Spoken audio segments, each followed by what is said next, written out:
Namaste and greetings. I, Purvi Narayan, researcher at IMPRI, Impact and Policy Research Institute, Prabhav Evam Niti Anusandhan Sansthan, Nai Delhi, extend my warmest welcome to you all to IMPRI Web Policy Learning.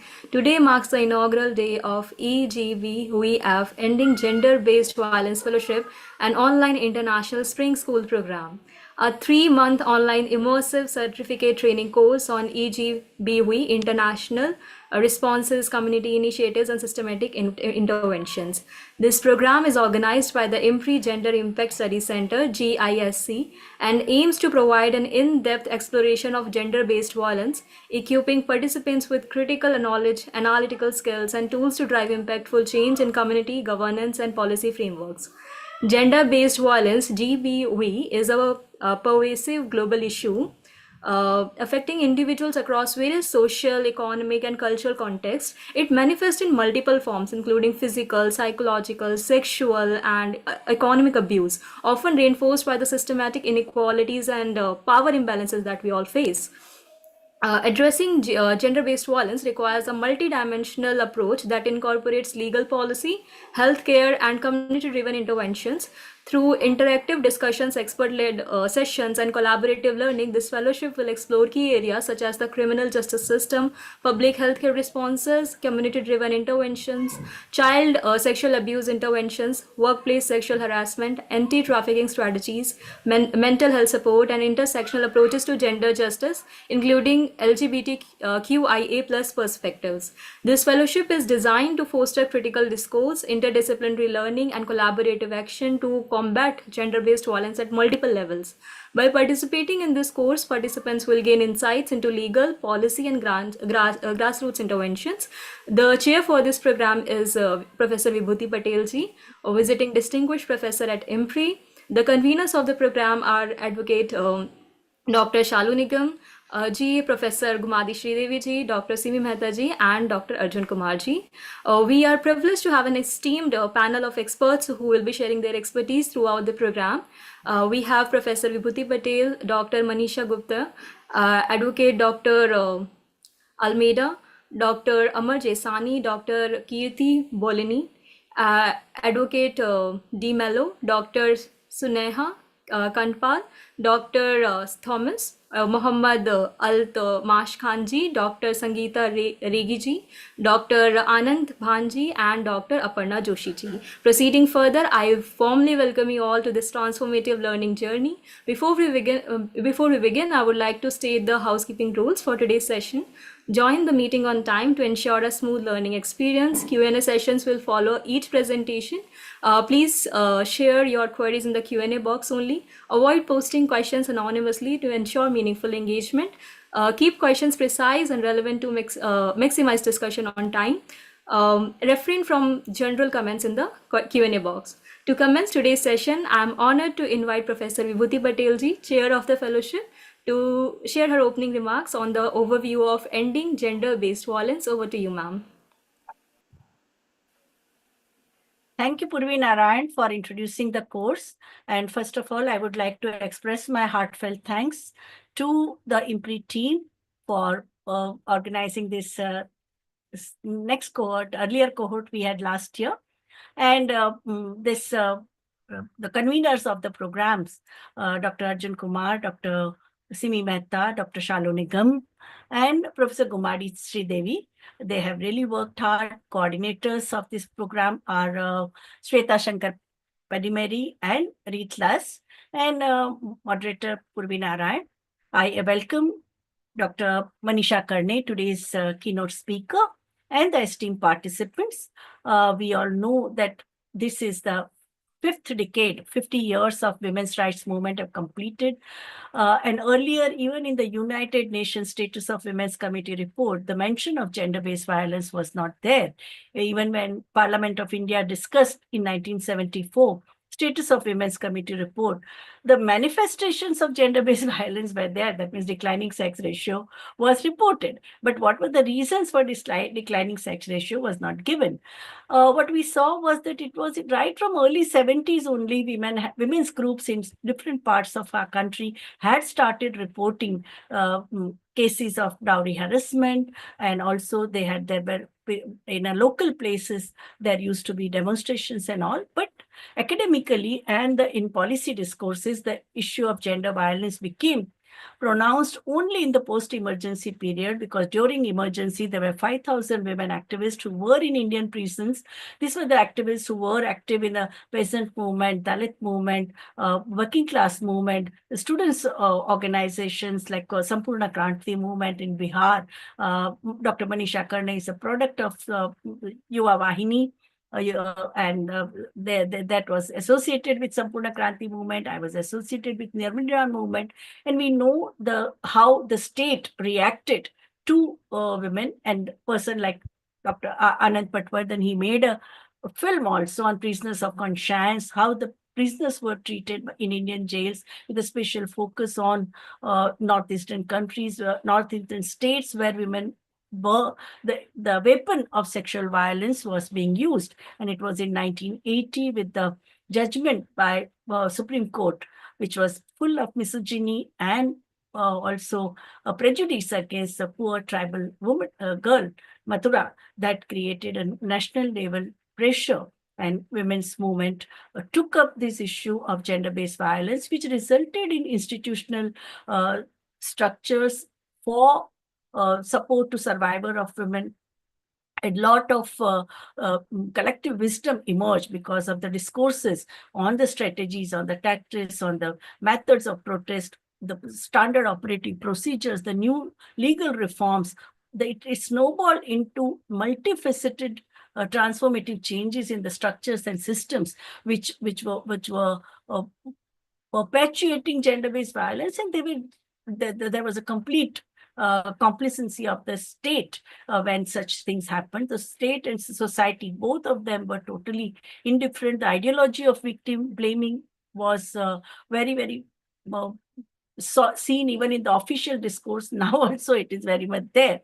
But it is very important to understand the whole history of gender-based violence. And we have in this course all the veterans who have dedicated best years of their lives for fighting against varied forms of gender-based violence. And that's why this thoughtfully curated curriculum that we have come up with, where the participants will explore the complexities of policies and governance frameworks essential for combating gender-based violence. And they're led by the distinguished experts. The course combines interactive sessions, case studies, practical insights, offering a comprehensive approach to understanding multifaceted challenges around gender-based violence, and also critically examine the diverse policy frameworks, assess the government mechanisms, engage in solution-driven discussions to foster safer and more inclusive communities, and creating a support structure for the institutional support structure, community-based support structure,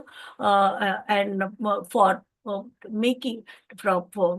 having a paradigm shift where the burden of violence is not on the victim blaming will not be allowed, and the burden of proof in case of all the acts of violence should be on the accused and should be on the perpetrators of violence. So dedicated to creating a world free from gender-based violence, this fellowship underscores our commitment to equipping all the fellows with the expertise necessary to drive impactful change. We know that you fellows are also working professionals in different sectors of the economy and different careers that you are pursuing. So I think it is very important for all of us to understand the criminal justice system, the nuances of public healthcare response to gender-based violence, community initiatives, some of the best practices, child sexual abuse interventions, anti-trafficking strategies, workplace sexual harassment, court battles which are happening in the lower courts, high courts, Supreme Courts in different parts of the world, the functioning of the Lok Adalats, role of men in combating gender-based violence, rural intervention strategies, rights of the sexual minorities, religious minorities, ethnic minorities, and now one-stop crisis center, the model which has been evolved for which Dr. Manisha Gupte played a pivotal role for the LASA model, and mental health and counseling practices, that the approach of AMIC approach, which is a culture-based counseling that you do, and what are the fellows will also have to come up with their own creative expression or a research article, and there'll be publication which will come out in the form of edited anthology. So the most welcome to this course, and over to IMPRI team. Yes, thank you so much, ma'am, for your opening remarks and setting the tone for this crucial program. Now, I have the honor of introducing our keynote speaker, Dr. Manisha Gupte, co-founder and co-founder Sarvangin Utkarsh Mandal, Pune, who will be speaking on gender-based violence, intersectional and community-centric responses. Over to you, ma'am. So thank you so much, IMPRI team. Everybody, I'm so happy to be talking to you and this honor that you've given me. So what Professor Vibhuti Patel told me that I have about 45 minutes until 7 o'clock. Is that true? So I have time until then. So what I'm going to do is that I'm just going to do an overview because this is the opening session, right? So just to have kind of a terrain, kind of marked out, which can come up in very specific ways as the different sessions start unrolling. And I see that you have a very distinguished course content with people who have years and years, decades and decades of experience in what they have done. And I really congratulate Professor Vibhuti Patel for putting all these people together with an equally exciting group of cohort of the IMPRI fellows. So I'm going to start off, in these 45 minutes, I'm going to take about some 8 or 10 different issues. So I might, kind of go for about 3 or 4 minutes on a particular issue, or maybe longer on a particular one. So my first question is, what is violence? Yeah, how do we recognize violence?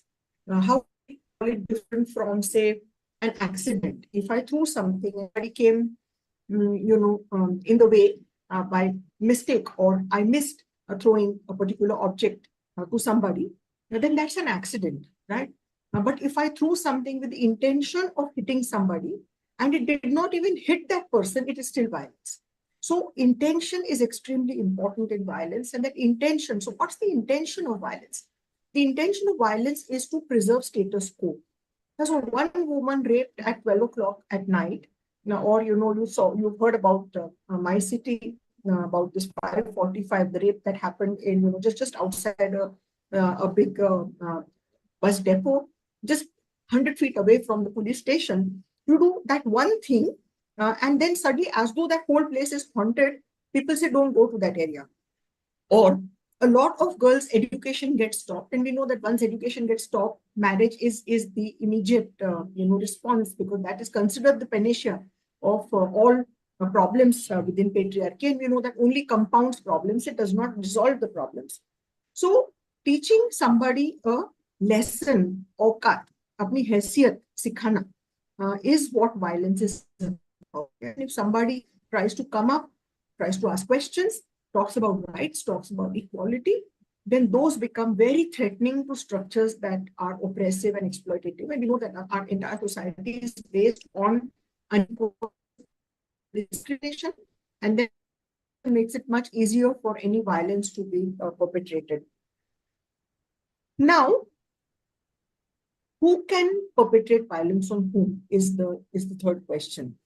Now, I'll just take a little detour that feminism, of which Professor Vibhuti Patel, her partner, Dr. Amar Jesani, my partner, Dr. Ramesh Avasthi, I, and so many other people who have been part of these movements, rights movements, minority rights movements since the 70s.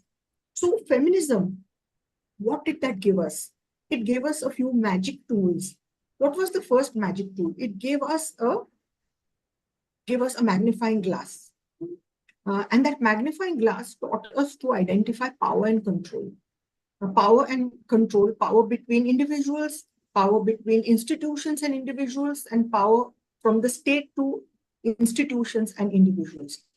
Because earlier studies say about families. So anthropology has given tremendous importance and has taught us tremendously about families. Feminism asked the question, why was the family like that? Yeah, feminism asked the question, why? So the moment you ask the question, why, you start seeing things very differently. You don't agree with everything that you see, or you question and you say, but it could have been something else. So why did this happen all the time? The other, empowering slogan that feminism gave us, and which is very connected to understanding power, is the personal is the political. And what is politics? Politics is relationships of power, right? So I might be beaten because I did not get dowry, but my neighbor gets beaten in spite of dowry. I might be beaten because, I'm dark-skinned, but my neighbor is very fair-skinned. I might have, I didn't have sons, but my neighbor has 3 sons. I talk back to my husband, but my neighbor is extremely weak. Yeah, she doesn't never talk. She's very meek, she is all suffering. All of us get beaten. Husband consumes alcohol. How does he recognize that it's his wife? How does he not beat I work in a rural community. How does he not beat the sarpanch on the way home? Yeah. If a husband is, physically strong, how does he not beat the boss who is half his weight? Yeah. So we have to understand that it's not about anger. It's not about who commits a mistake. It's not about I put less salt in the food or more salt in the food, or if a man has an affair outside marriage, it's the woman who bears the consequences. The woman has an affair outside marriage, again, it's the woman who bears the consequences. Now, when we start seeing these similarities, that is what feminism taught us, that the personal is the political. There is nothing that is completely personal. It is all political, meaning that it is all laden with the situations of power. And that is what the feminist movement really gave us. And because all of us, most of us at that time, movements have been there in the right wing as well. I'm talking of the progressive autonomous women's movement. Most of us were part of already groups, as Professor Vibhuti Patel talked in her introduction. We were all part of it, either part of trade unions or landless workers' rights or rural people's rights, all kinds of rights movements, human rights movements. Why did we need the feminist movement? It's because we wanted to see deeper structures as they affect each other, and we attached the tool of patriarchy to understand that. Now, because we came from these organizations that were progressive, that were talking of social change, they're talking of caste issues, they're talking of class issues, they were talking of many kinds of inequalities. Now, that's why we were much more easily able to identify state violence, class violence.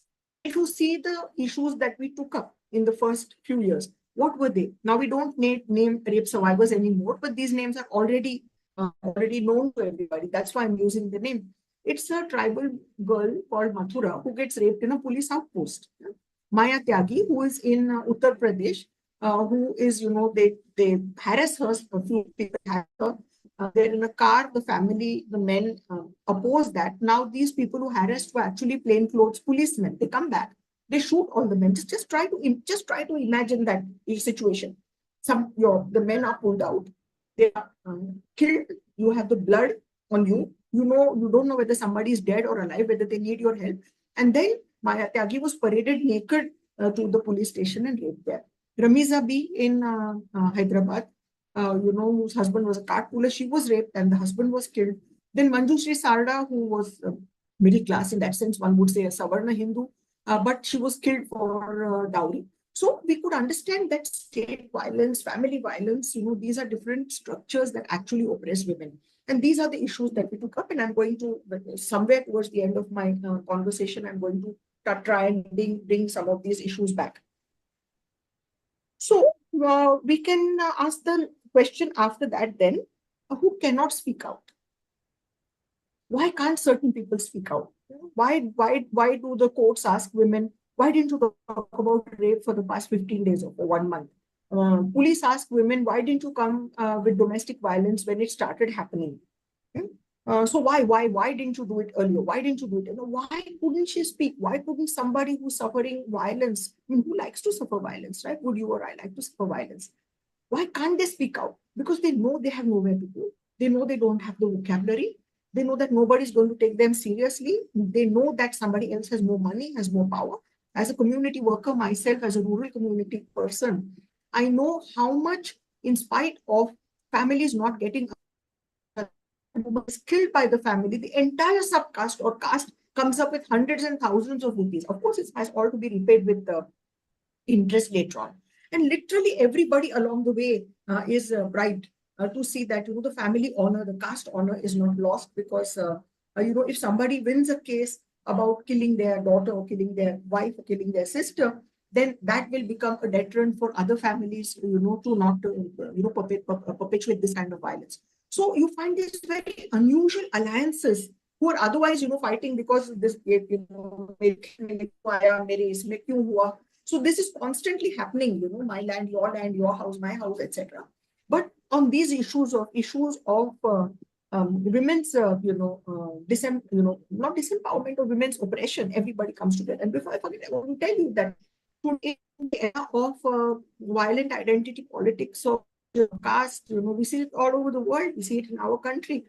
One thing that the fundamentalists of all religions, however much they might say they're against each other, what do they have in common? They're all anti-democracy, they're all anti-equality, and they're all anti-women. These are some things that we have to remember. These are their common. They're anti-human rights activists, etc. So women's rights are contentious for anybody, irrespective of which religion or they come, as long as they are conservative. This is what happens.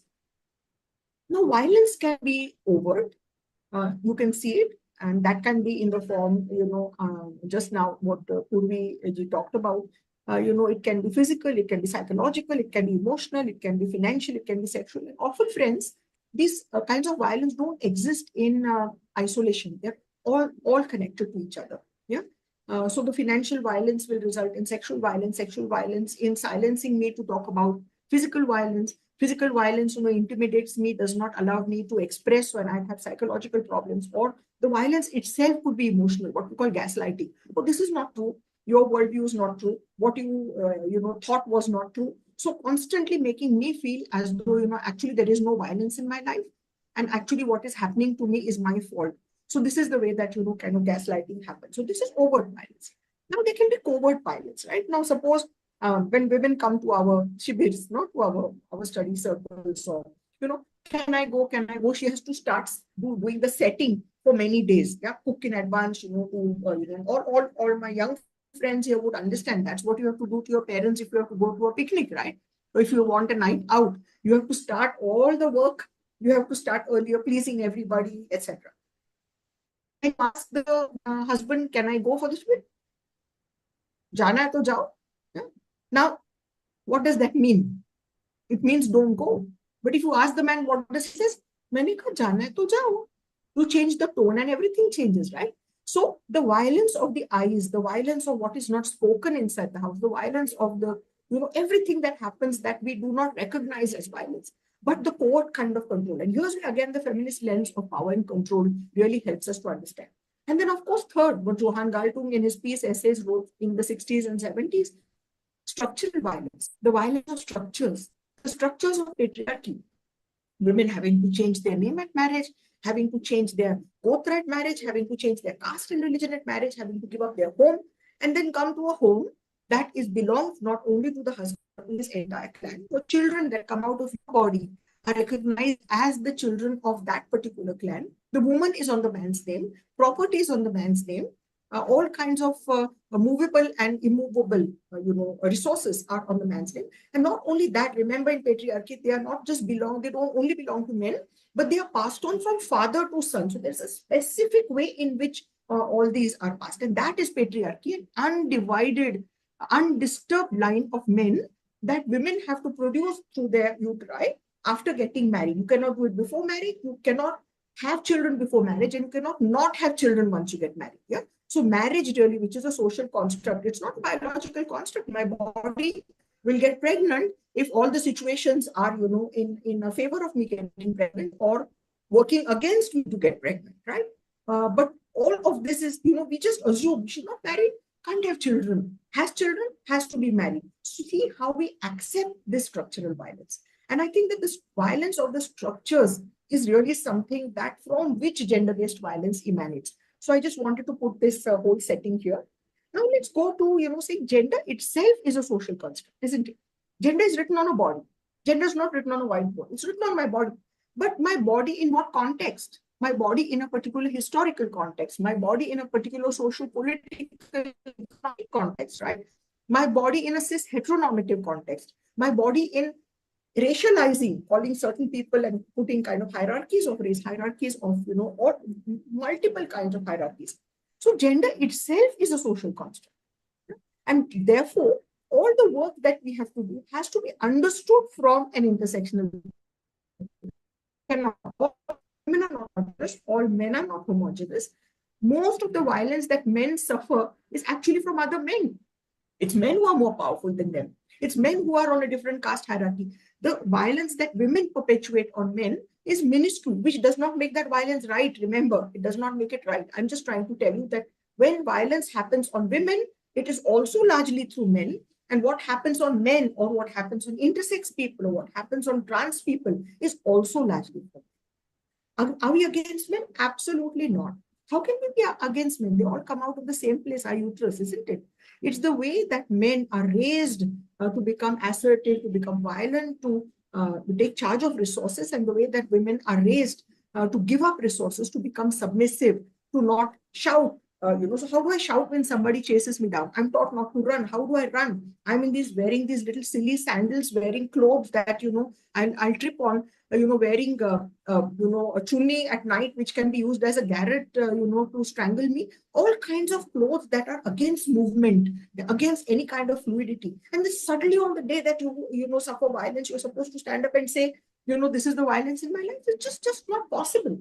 So therefore, we have to understand gender as it changes, and we have to understand that in certain situations when bahut barakat hoti hai, plenty of jobs, everything is fine, then the whole narrative is about, oh, women come out, why are you sitting at home, come out, join, build the nation. But the moment, like we see now, like we see increasing gaps between the rich and the poor. Do you know that COVID created trillionaires on one side and I work in the village and I have seen distress migration, I have seen violence, I've seen migration because of indebtedness, I've seen violence because of caste violence.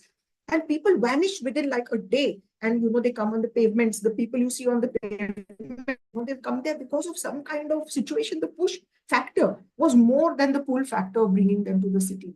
But in COVID, I have seen reverse migration like never before. Homes that are just meant for 3 or 4 people were housing 15, 20, 25 people. People were sleeping under the bed, on top of the bed. Women were filling water for 40 people. Can you imagine in lockdown? So everything has a gendered impact. And we cannot separate gender from caste, class, or cis heteronormativity. Now, we cannot just talk about violence, right? We have to do something about it. And I remember that, in the debates of the early 80s, there were in Delhi, Bombay, there were debates of whether we should start counseling centers or whether, we should be out on the streets.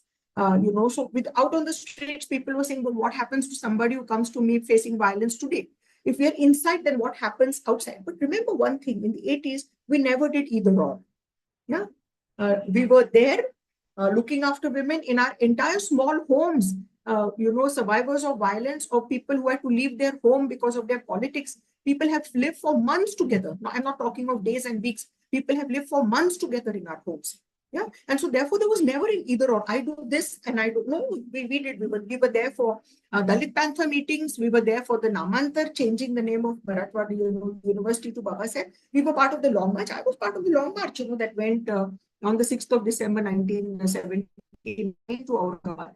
So it wasn't your work and my work at that time. Everybody was there. This was easier in big cities because all you had to do was take a train and go somewhere, right? So that was easier.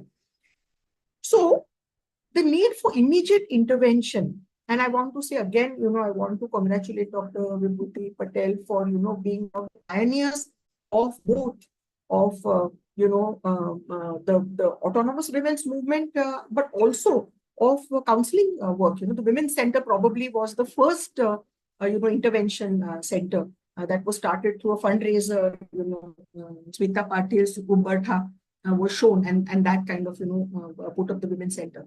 So people need immediate response. They need legal response. They need counseling response. They need medical response. Yeah, they need support. They need validation. They need safety planning. That has to be done on a daily basis. And this never ends.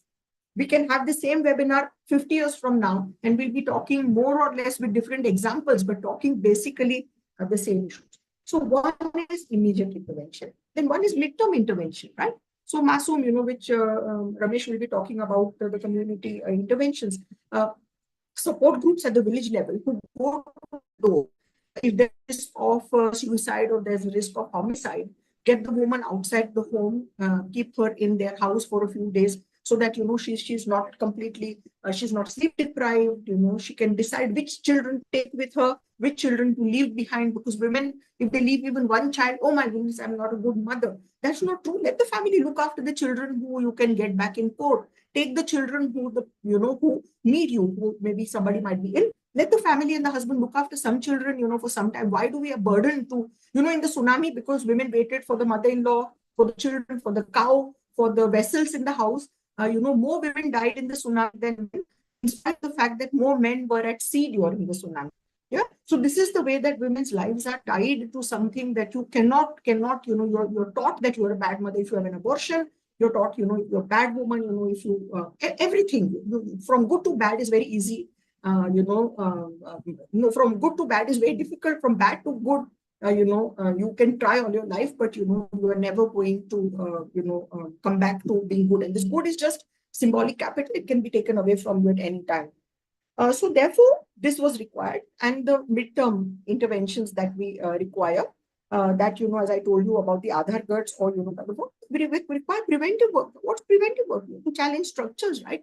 What are the hallmarks of patriarchy? The hallmarks of patriarchy are control over production, reduction both of labor. You cannot wash vessels for the whole month. You can't make beds for the whole month. You can't cook for the whole month. And so therefore you have to do every day, you have to keep repeating that labor. So the reproduction of labor, and also biological reproduction. When to have children, what kind of children to have, how many children to have. So the family, the state, the market, the community, everybody monitors, children. The state says no more than 2. Now they're talking of 3 or 4 because they require your sons to die in, riots and to go to war. They want cannon fodder. So, these are the ways in which a woman's uterus gets manipulated. China directly from 1 child, I say now 3 children. I mean, now the girls in China don't even want to get married. Can you imagine? And now you're saying 3 children. So what kind of logic? People are not numbers. People are people, friends. That is what you have to remember. So therefore, Dushyant Kumar, who was, a poet of the political group that I belong to, he has a beautiful, ghazal, हो गई है पीर पर्वत सी पिघलनी चाहिए. But there is one couplet in that which he says, because of our interventions, he says, आज ये दीवार पर्दों की तरह हिलने लगी. Yeah, it's fluttering in, it's walls are fluttering, as though they are, curtains in the breeze. So आज ये दीवार पर्दों की तरह हिलने लगी, शर्त लेकिन थी कि ये बुनियाद हिलनी चाहिए. Yeah? What had we promised to ourselves when we became part of these progressive movements, that we would change structures? And I think that the latter part of, the 20 minutes that I have, I'm going to talk about, the challenging of the structures and to kind of go around those. If we do not keep intersectionality in mind, then a lot of our work inadvertently can have undesirable or unexpected consequences. Yeah. So let's see which are the men that get punished today. Which are the rapes that become high-profile rapes? Usually it is, in quotes, the upper man raping a woman that then comes for conversation. It is the lower man molesting the upper woman that comes into conversation. Now, is it okay for a lower man? I'm using lower and upper in quotes, yeah. Is it okay for a lower man to molest or rape an upper woman? Absolutely not. Never justified. Not at all justified. But look at what happens on the 75th anniversary of our independence. the rapists and killers of Bilkis Banu and her entire family was not just rape. They raped another 6 women and killed all of them. And Bilkis Banu's little child of 3 years old, the head was smashed on a rock. So it was 7 murders and it was a rape, and they thought she was dead and they left, but she was alive to tell the tale.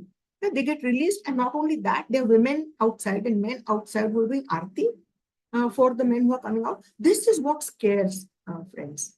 Yeah, it's the whole politics of us and them. Is it our women? Is it our men? Is it their men? Is it their women? We cannot. Let's remember that a rapist can never be ours and a survivor of violence can never be theirs.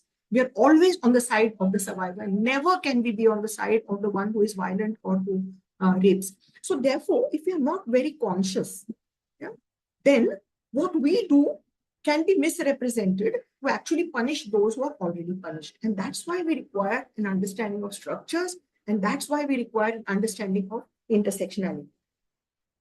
Now, what are the challenges? Yeah? Old and new, right? Old forms of violence have not disappeared, but new forms of violence are coming. Social media. No, now you think that, I have this phone in my hand. No, the phone has you in their hand. Yeah. Instagram, somebody comes into your room.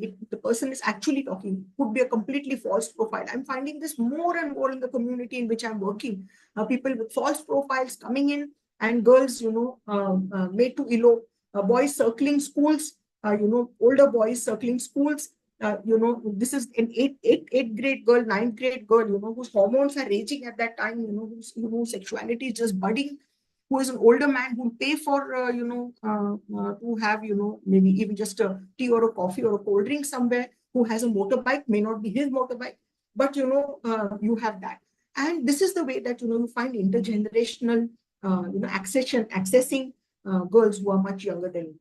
Now, the answers are not to take away the mobile phone from the girl, right? That is what patriarchy does. It takes away my freedom of mobility, it takes away my decision making, it takes away property from me, it takes inheritance from me. We are not going to join the queue of those who are creating power and control structures. But how do we help our children to navigate this new jungle? Yeah, from these, the wild beasts that exist in this jungle. And how do we do that? So there's so many different new issues. Issues of honor. When, there were interreligious marriages or intercaste marriages, most of us have had intercaste or interreligious marriages. Never was it called love jihad. Yeah. Or never was it called, whatever, saffron baiting or what. We never heard of names like that. It was just the fact that somebody got married interreligious or got married intercaste. We knew they had trouble. We knew that it wasn't very easy, and friends supported those structures. But now it's so much more difficult to do things that we did so much more easily in the 70s and 80s. It was much easier because, we were not hounded, we were not, killed. So even against the killing, now, which are the boys that kill? You might have seen Sairat, you might have seen, so many other films. So it's the girl's family, when it's a so-called, in quotes, upper family that kills the so-called, in quotes, lower man. Yeah, very rarely will you find if a girl, if it is, the where the, because what is written in the Manuvadi marriages, that a woman always goes up. She gets economic, security. And what does she give away? Because of that economic security, she gives away the right to divorce. She gives the right to remarry. And she gives up her right to leave the husband's house. So this is what she trades in term, in lieu of getting, economic support from the family. So this is what you see. So anytime you see violence, apply power, apply control. Who can violate whom? Who can discriminate against whom? Yeah? And who goes unpunished? Who has impunity when they, perpetuate violence? Unless we apply these structures, oh, there was violence here, there was violence here. That's fine. We have to always resist violence, but you may never know what is happening. Now let's come down to, the new kinds of backlash language that we are using just in the past 2 days. And, this, very unfortunate, episode of the men who committed suicide and named their partners, their female partners, as it's terrible, terrible. I cannot imagine why somebody wants to commit suicide. I mean, can you imagine how unbearable life must be that you embrace death? So any suicide, any violence, any kind of discrimination must break our heart.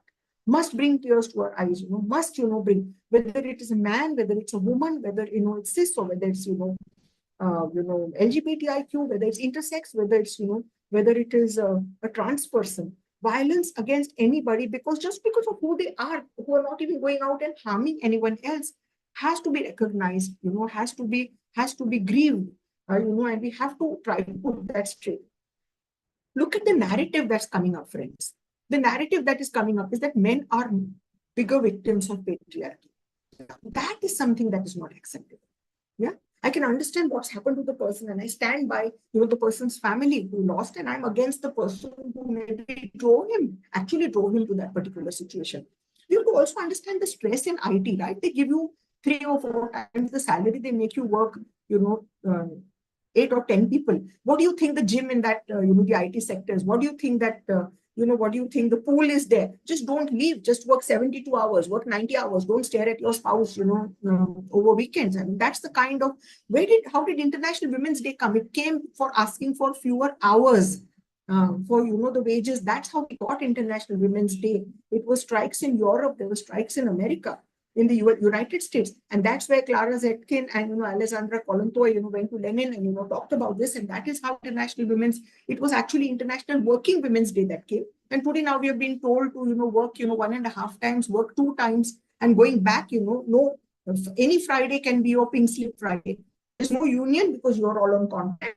Hardly reservations for, social discrimination like caste, because privatization. Where is a caste-based reservation? Where are any reservations at the moment you privatize? So all this structure, these are all backlashes, right? These are all backlashes to rights. These are all backlashes to the movements that we put up.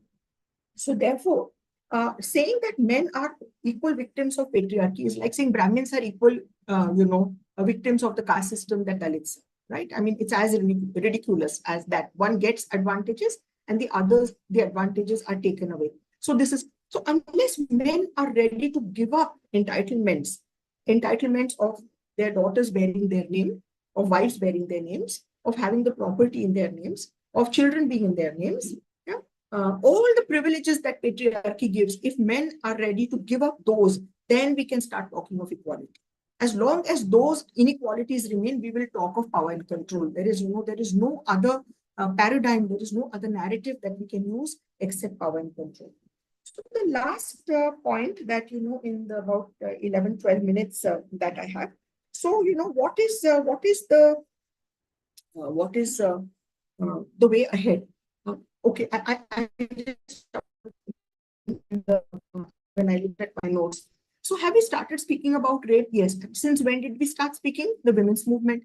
Rape was never used. Always it was violation of modesty, outrage of modesty, bura kam kiya, izzat luti. Yeah. How does the woman lose izzat if she is raped, right? She's lost access to human rights. It's the man who lost his izzat because, he gave up his humanness and, he raped, isn't it?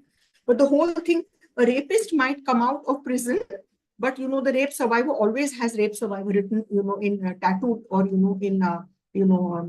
on her forehead all her life, right? Now we have started speaking about rape, but which rape are we talking about? We're talking largely of stranger danger, which is not more than 15 to 20% of all rapes. We're talking of rapes outside the house, but we know that 85% of rapes, violence, killings happen inside the house by people who are related to you, sometimes father, stepfather, grandfather, uncle, cousin, neighbor, somebody who's looking after your family financially. These rapes are still not talked about, and it's a shame that our Indian Penal Code still does not recognize marital rape as rape. Yeah? Can you imagine? It sets different ages for when you can have sex with a person. If you're not married, it's a different age for girls, 18, whereas for, if you're married, the husband can have sex with you when you're 16. Is my body different just because I get married? Yeah. So just look at how misogynist and how pro-patriarchal family, the laws also can be. And therefore, as feminists, even though all of us have participated in policy making or in law making, we've always been uneasy with the law because we know that the law, again, does not operate outside the socio-economic structures. The law interprets law. The courts interpret law. You don't necessarily get justice in the courts. Yeah. Justice is something much more than that, and social justice is even much more than that. So now what's the way ahead? I would say that the first way ahead is to challenge the artificial divide between the public and the private domains, because there really is nothing like that. When I go to feed the chickens in the courtyard, am I in the public domain or the private domain? When I go to fill water at the well, is it public domain or private domain? When I go to work the fields of my husband, not mine, my husband's field, when I go to work on his fields, am I on the way in the public domain or the private domain? I am a health worker. I enter your house to immunize your child. What is your private domain is my public domain. It's my workplace, right? So there is really nothing like the private. But this Delhi is the threshold, the Umberta, yeah, makes all the difference in women's life. What happens? The Constitution, equality that gives you all the rights that our Indian Constitution gives, the human rights are afraid to come inside. The moment you step inside the house, you are the owner, you are owned by the family there. And what happens inside the house cannot go outside the house. Yeah. So this Delhi's that actually marks the artificial barrier between the the public and the private. Don't stand on the threshold. How many of your grandmothers have told you that? Don't stand on the threshold. Yeah. So because standing on the threshold is so risky, because you don't know. In Maharashtra earlier, if your Mangal Sutra broke, you could not cross the threshold with a broken Mangal Sutra. Yeah, because somebody outside must know whether you belong to somebody or you are a public woman. Yeah, so that is how, that is how much the threshold. So that is something that we have to completely challenge. Why? Because Sylvia Walby tells us that public and private patriarchies work hand in hand to disenfranchise women in all spheres. And now here with women, we are adding trans people, we're adding children, we're adding young male children, we're adding everybody who is a survivor within or a victim of patriarchy. So that's the first way ahead. Challenge these structures. Second, all structures are related to each other. That is something that we have to understand. And so therefore, our work has to challenge all structures together. Jyotirao Phule said, women are who Shudras, the Shudras among the Shudras, right? What did Baba Saheb Ambedkar tell us? He told us that women are the gateway to the caste system. My vagina, yeah, is the gateway to the caste system, because from there is where the seed goes inside. And that's the reason my sexuality is controlled, because whose seed can enter my uterus, really becomes the, the hallmark of caste. And Baba Saheb also told us that we cannot fight either patriarchy or caste system together. And that's why on the 25th of December, what he did was he burnt the Manusmriti. Not that Manusmriti ever existed as a law for thousands of years in our country, but in that particular document, he saw the connection of caste and patriarchy acting together. And that was a symbolic gesture that Baba Saheb did. So all structures are related to each other. In the 70s and 80s, as I talked about Dalit Panthers, I talked about trade unions. That's why we were lifted. It's like, the plane that flies, that huge, monster that flies in the sky. And I still have a child when I look at a plane and say, how can that thing fly? It's not supposed to fly. Yeah. But it's the hot air. It's the air that lifts it. So we were lifted by other progressive movements in the 70s. And as movements break, as trade unions disappear, because, people are not allowed to unionize. And in the kind of fascism that is rising throughout the world, cultural nationalism, religious nationalism, violent identity politics, we find that, all movements are at a risk of breaking. So good movements and terrible movements are all connected to each other. So we have to challenge that. The third is that we have to learn and learn. Learning is difficult, is almost impossible. The prejudices that we are taught, the biases that we are taught about other people. Where do we learn? Where do we learn biases? Where do we learn othering? We learn it in the patriarchal family. Where do we learn totalitarianism? We learn it in the family. The father is fine. Nothing can change. This girl is dead to us because she married outside the caste. So in these structures, we have to understand that, we have to be critical of the patriarchal family. Families out of love.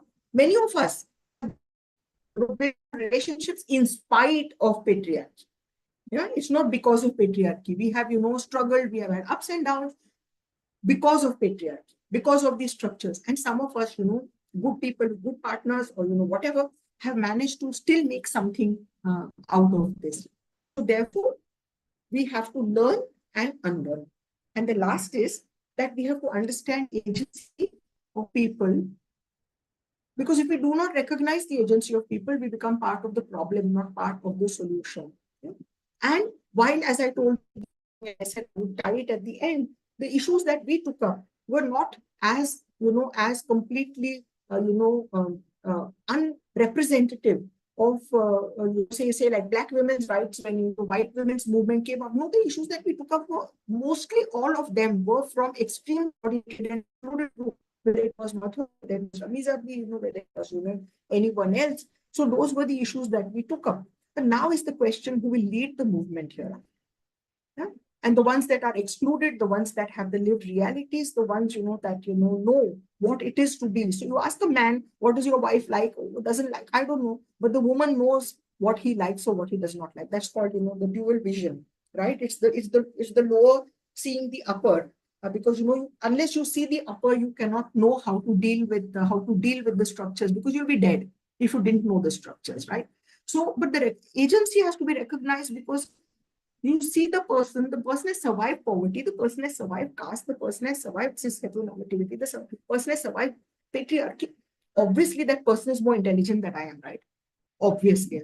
What is the question? And so therefore, what do I learn from that person? I think, the people are excluded, the subordinated are not just to be given a voice, because who am I to give anyone a voice? We have no tokenism, but the people have to lead the movement, and we have to sit in the audience, and we have to learn and unlearn. So am I pessimistic? Absolutely not. Yeah. Do I believe the world is going to be a better place? Maybe not in my lifetime, but there is no personal yardstick. Leon Trotsky told us there is no personal yardstick in history, right? The yardstick is of entire history, right? So therefore, it will happen. Sab Damankari jo hai, all of them at some point, have been overthrown. And if we work to challenge patriarchy, caste, and all systems together, then we are multitasking. And the generations, ahead of us are much more adept at multitasking, and have much better reach than many of us had. Getting 500 people together now, you can go to millions of people, thousands of people together. So there is great hope that systems and structures will be changed. Revolutions do not happen 9 to 5. They do not happen with funding. They don't happen with funding. They don't happen through NGOs. They happen on the street. They happen, by standing by people's rights. And they happen because we want to see a different world. So thank you very much. Zindabad. Thank you so much, ma'am. It was so nice to hear you out, and all the expertise that you have shared with us. It was indeed an enriching and thought-provoking address. I now request our chair Vibhuti Ma'amji to kindly share her remarks on the session. In the meanwhile, participants are also encouraged to share their questions in the Q&A box or use raise hand feature for discussion. Participants are also requested to kindly accept the request to join as panelists and be as engaging as you can. Please ask your questions and please share your experiences, which will allow you to enable your audio and the video. So use the feature. All right. So yeah, please go ahead. Yes, ma'am, over to you. Vibhuti, unmute kijiye.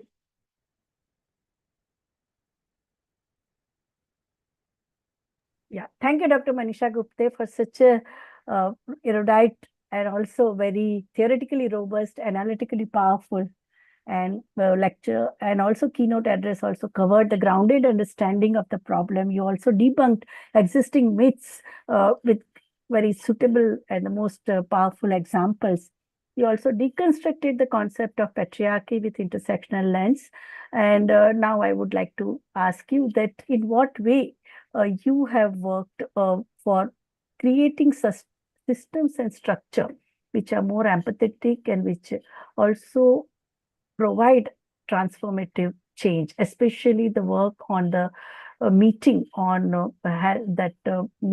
in the area of public health and the gatherings that you have at the state level and national level and some of the international initiatives that you have taken. Yeah. So collectivizing women, each person may not have the power, but when there are lots of people, safety in numbers, right? When we cross the road, we try to see another 4 people and then we try to cross the road with them. It's simple as that. It's a survival. Yeah. And so therefore getting women together, and then therefore within your organization, which are the people that, come in, who has the power, who are your staff? So your staff have to come from the groups that you are talking in terms of empowering, right? So if you have a savings and credit program, and the police party for the sarpanch's wife is giving out the money to somebody. How do people recognize it as different from the 150% interest loans that they're anyway giving to the community? Yeah. So the people who give the money have to be from marginalized sections. When white discharge is, when balutedar, we have the Jajmani system. It's dying out, but we have all the 12 balutedars in our area of work. The carpenters, the blacksmiths, etc., the goldsmiths, everybody. The Muslims are also a part of the balutedari system.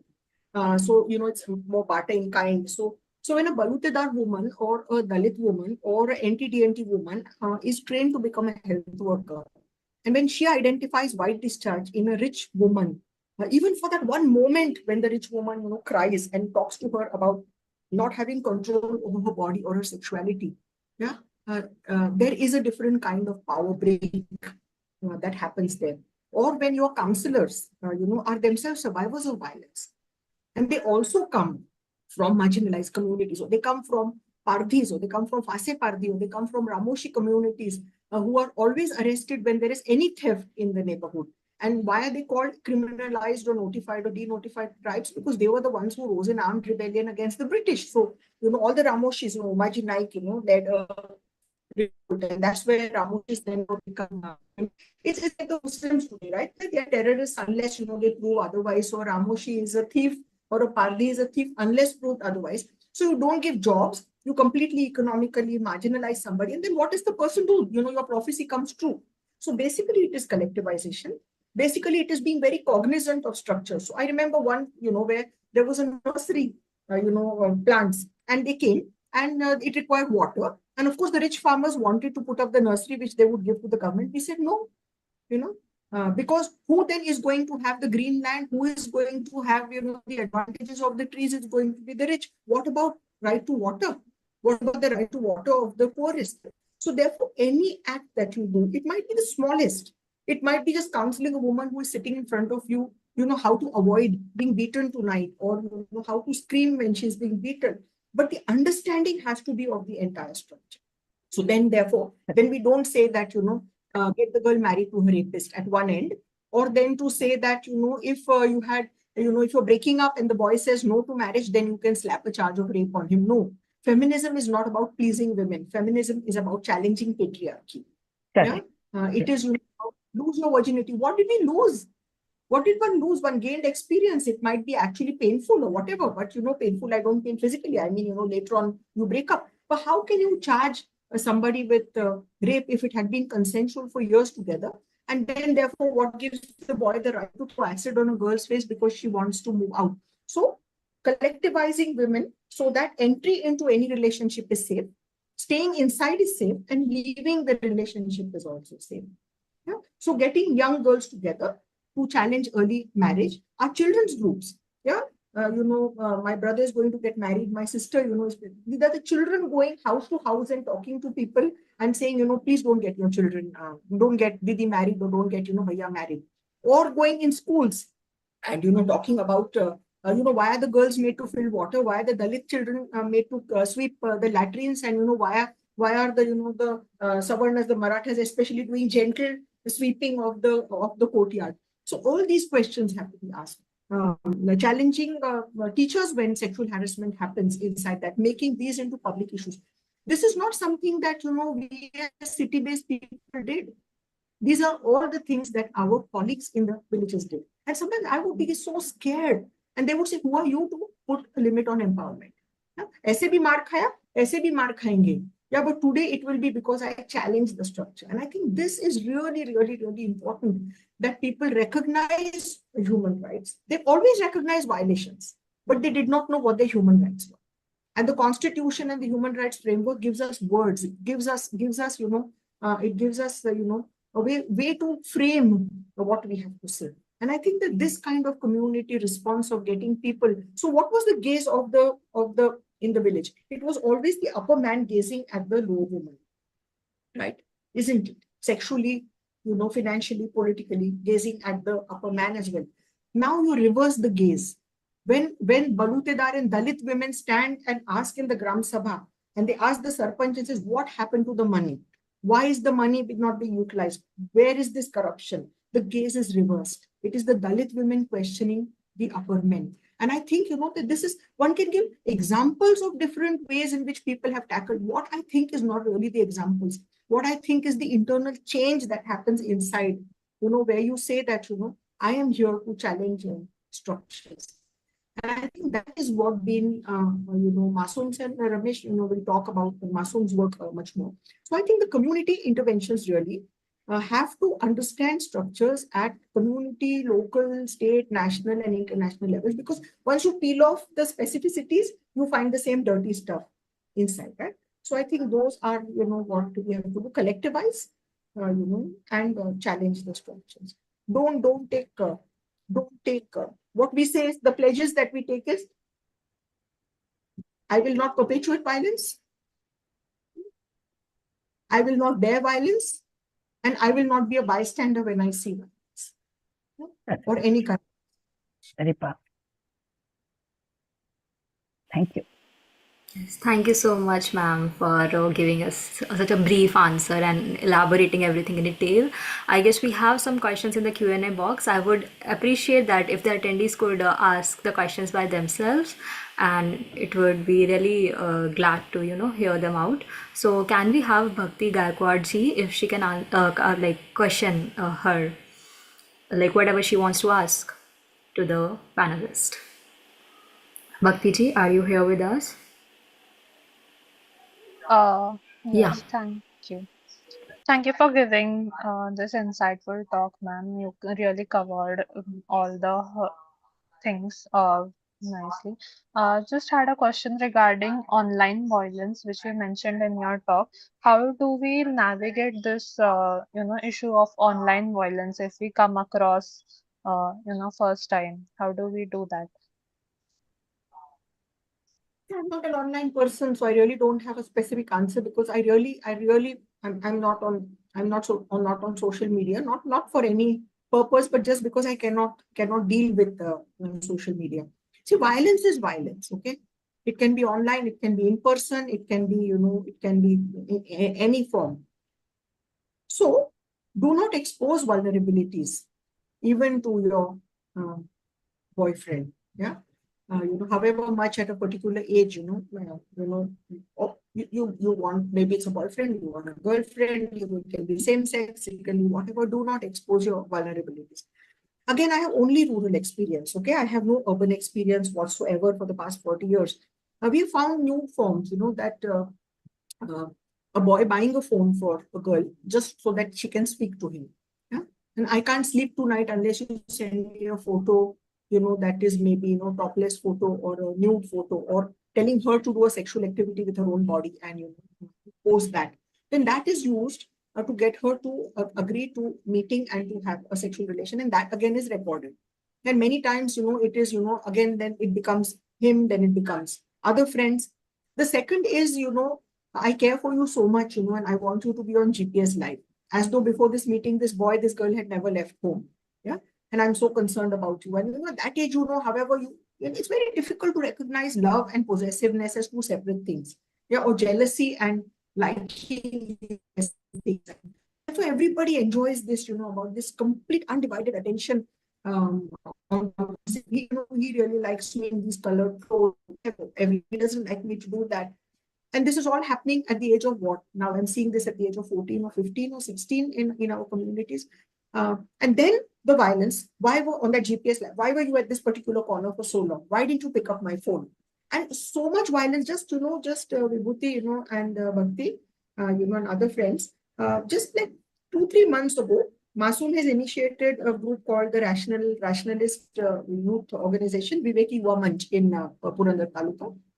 And some of the members of our Viveki Yuva Manch were in the college, and they intervened. This boy started kicking the girl. He was holding her hair in college, in the parking lot. Yeah, and he was kicking her, and they tried to intervene. And what do you expect? The girl says, leave us alone. Yeah? Later on, after she was beaten black and blue, the girls came up, picked her up and took her and said, but why are you accepting? She's saying, oh, because he'll leave me. Now imagine if this is the kind of violence, that girls are made to accept with so many more choices than their parents had, than their grandmothers had. What is marriage going to be like? Can you imagine what marriage is going to be like? And the pressures on boys. Yeah, I was doing a training with young boys, and I said, why does meeting start immediately with physical activity? He says, but everything else has happened online, right? We've said I love you, we've done everything online. So then why do you meet? You meet for physical. Now in our communities, we anywhere that's the moral panic that's created. So to push our kids, we put them in lodges, we push them in 10 by 10 rooms, of which 90% of the room is dominated by a bed. Yeah, what is going to happen in that room if we are going to send our children to those rooms, right? And then the boy says, if I'm sitting with a girl, I have to, put my phone in silent, because every 1 minute my friends are asking, chance liya kya? Chance mara kya? Ye kiya kya? Wo kiya kya? That's the kind of pressure that is coming because, everything is happening too early. So I don't have an answer for you, Bhakti directly. What I want to say is that, violence is not just somebody in your face beating you. The online violence and the in-person violence are related to each other. And therefore, violence has to be challenged in all spheres so that it is challenged in a particular sphere. And it should happen without taking away the rights of girls to mobile phones, because in COVID, we saw how many girls could not complete their education because that one mobile phone in the house belonged to the men of the household. She never had the phone for the math class or for a science class. And then, marriages, it's so much easier, and you can have a marriage within just less than 50 people, less expensive marriage. And we saw, hundreds of girls being married off. Of course, our team was going to prevent many of the marriages, but now different kinds of early marriages are taking place. They come and see as though, bas ladki dekhne ko aaye hain, but in 2 hours, they go to a different place and the marriage takes place. So unless we fight, unless we, empower children much earlier, teaching boys what, small act of harassment can do, changes the girl's life forever, taking her out of school, getting married, having children. And I've seen young boys, complete shock on their faces. Really, is that what happens when we harass on the streets? We never thought, we didn't know what to do. We stood around the corner. The girls came around. We didn't know what to do. We started laughing. We did something. We really didn't mean to harass, but we wanted to be part of the big boys club. And so therefore, all these role models will happen either online or in person. I refuse to use the word offline because now this is a new COVID word, it's in person. I prefer that because now suddenly online has become the real world, and, offline has become the virtual world has become the real world, and the real world has become a virtual world, right? Yeah. Thank you, ma'am. Yeah. Next up, we have a question from Rudra Chatterjee ji. If he's here with us, he can unmute himself and ask the question directly to the panelist.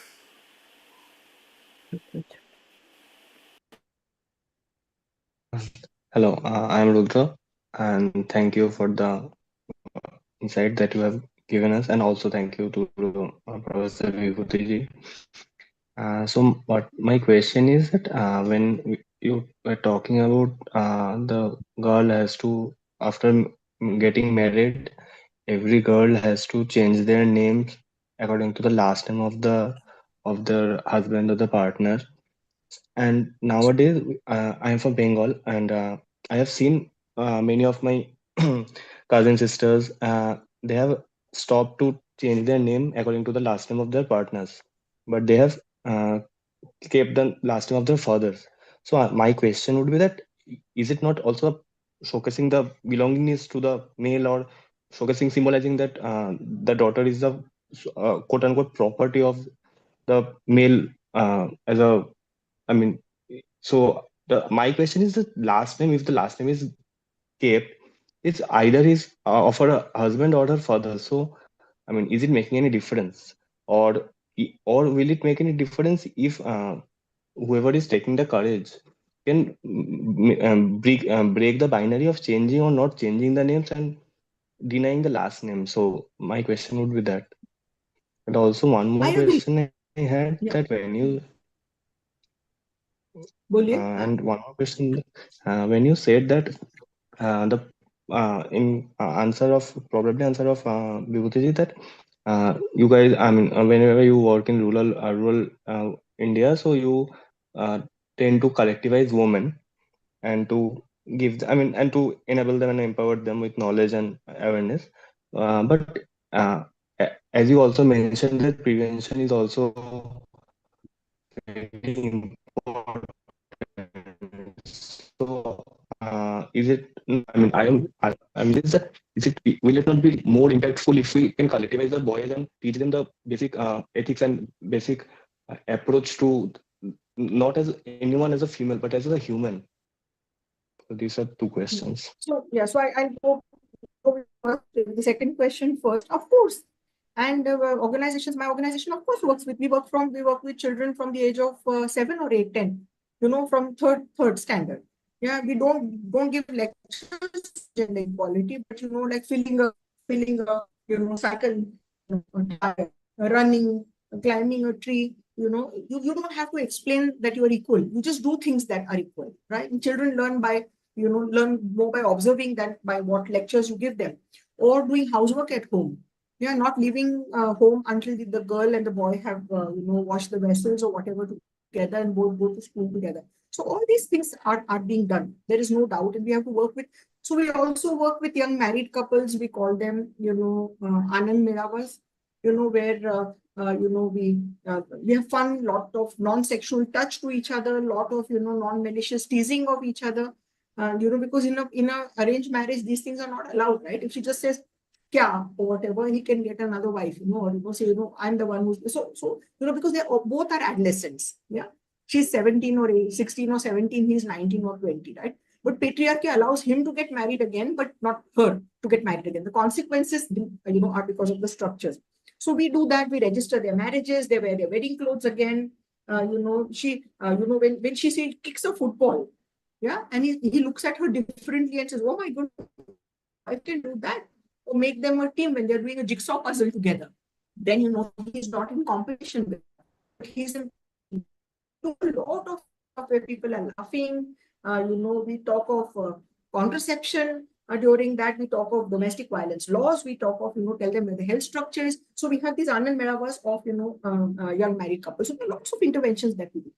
Having said that, it's not the job of the women's movement to sensitize men, isn't it? It's not the job of the Dalits to sensitize Brahmins against the caste system, right? The Savarnas have to give up their privileges themselves, and men have to give up their privileges themselves. Women have already been double, triply burdened at home, and in the workplace, and it's not their job really to do triple labor within the movements as well. Your first question about the names, yeah, Vibhuti ji has not changed her name to her husband's name. I have not, changed to my husband's name. So of course, again, it's the father's name. My son and my two granddaughters, now carry the last name of their mother rather than having the last name of So what I'm saying is, do not wait for the best to become the enemy of the good. Yeah, do not say that, we will do this once patriarchy is gone. Act today, act now. Act right now. Yeah. If not me, then who? And if not now, then when, right? Isn't it?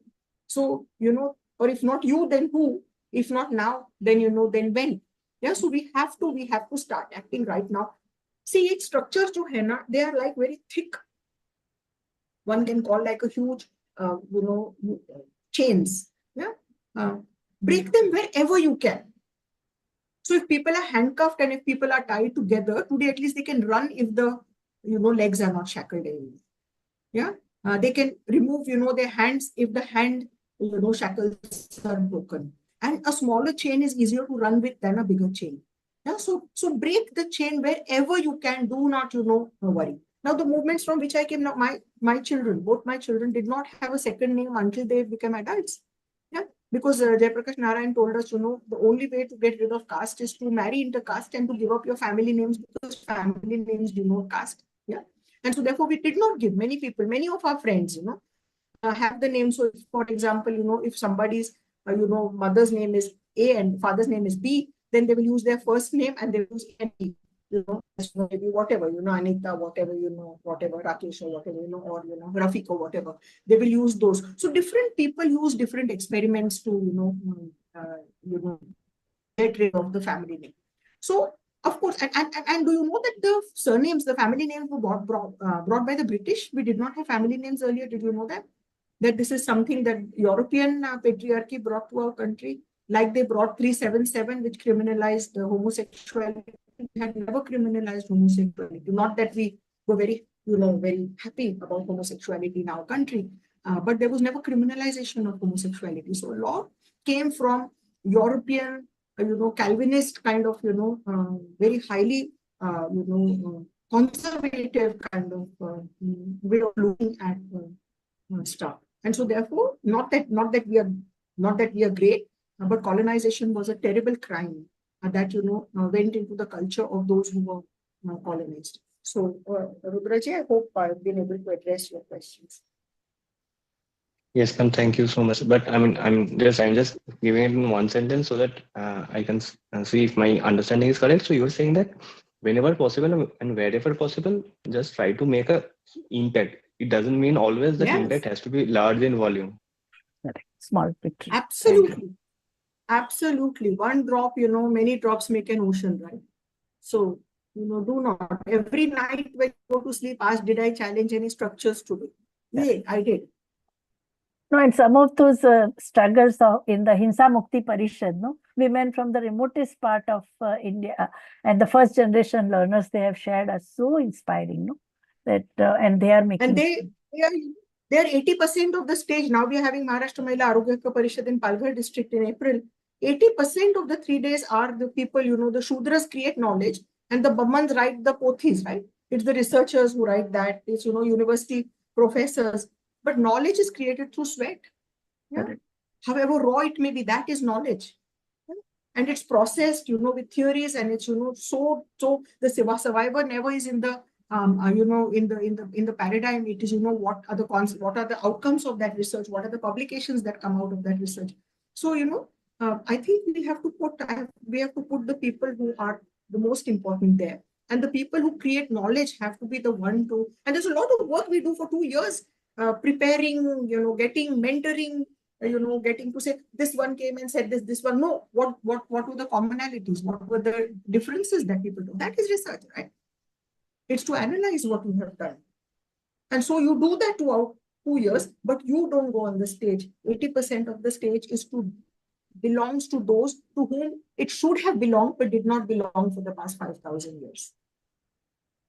It's returning the resources to the owner. Correct. Yes, absolutely true, ma'am.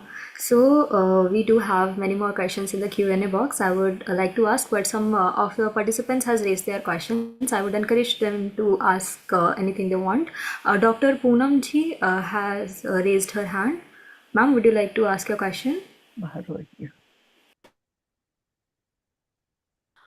Thank you so much, Dr. Manisha and Professor Vibhuti. It is really interesting to know from you.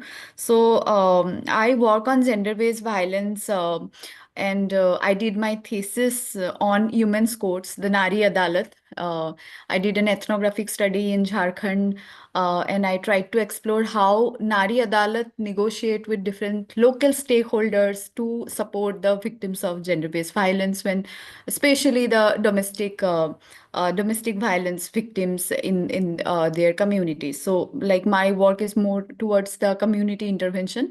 One question which is like still with me and I'm still struggling is, many time women do negotiate with their roles when they come and interact with many powerful stakeholders.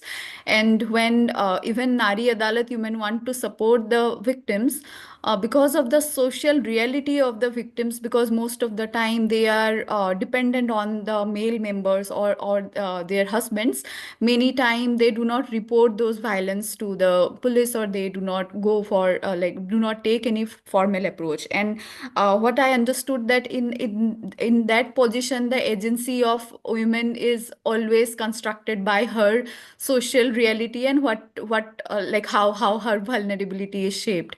So my question is, in such scenario, even when the community organizations are trying to help, what else can be imagined or can be approached, because otherwise they may not be able to help the victim. And it is also sometimes the limitation of those community organizations, as well as the human who wants or aspire justice in her cases. Thank you. Give the possibility of a dream, that's all. Leaving a violent partner is not an act, it is a process. Yes. And even if she leaves for 15 minutes, 15 years later, she or her daughter might have to leave them. Yeah. So never ever think that there is, if you're not an agent, you're dead. Any survivor itself means that there has been agency, isn't it? And James Scott talks the weapons of the weak, and he talks of public transcripts and private transcripts, and he says that the weapons of the weak are not going head on because that is suicidal. Yeah? So they will negotiate. The fact that you do not want to act today itself might be your agency. Or I know, women in my community who have actually, precipitated a beating because they know that, the situation is rising to an extent where there will be a beating, there might be. So they just feel, let the thunderstorm come, because they know that once he's beaten, for the next days, he's going to be saying whatever, not saying sorry, but behaving differently. And then she can make her escape. So then therefore, why did she answer back? She should have kept quiet. No, that was her agency. So unless we are in that person's life, we can never understand. It's like asking a torture victim, did the police torture you? And then you leave the police station. What's going to happen? तो किसके नाम का सिंदूर लगाती है, किसके नाम का मंगलसूत्र पहनती है, किसके नाम पे हल्दी कुमकुम को बुलाया जाता है, सवाष्ण भोजन के लिए बुलाया जाता है. It's you or me. I used Hindi words because you cannot translate them equally into English, right? So all of that, if it happens, because my husband is alive and because I'm living with my husband, and there are proverbs, one part of one chapter of my PhD work was on local, local galis and local proverbs, and sexual and caste, abuses, and how they were also connected with sexuality. So many proverbs, खड़े ससुराल में जाना है और late के बाहर आना है. हिंदी में है ना, डोली अंदर जाती है, अर्थी बाहर आती है कि नहीं? She cannot walk outside with her own 2 feet. हमारी लड़की, हम लोग खानदानी है. Our girl doesn't talk of domestic violence. Or child, you've been living with us for the past 6 months, but now the younger daughter has to get married, and the other family will say, तुमको तो घर में बेटियां बिठाने की आदत हो गई है. You go back. Yeah? Or I do not talk of my domestic violence because my didi is staying at home with my parents.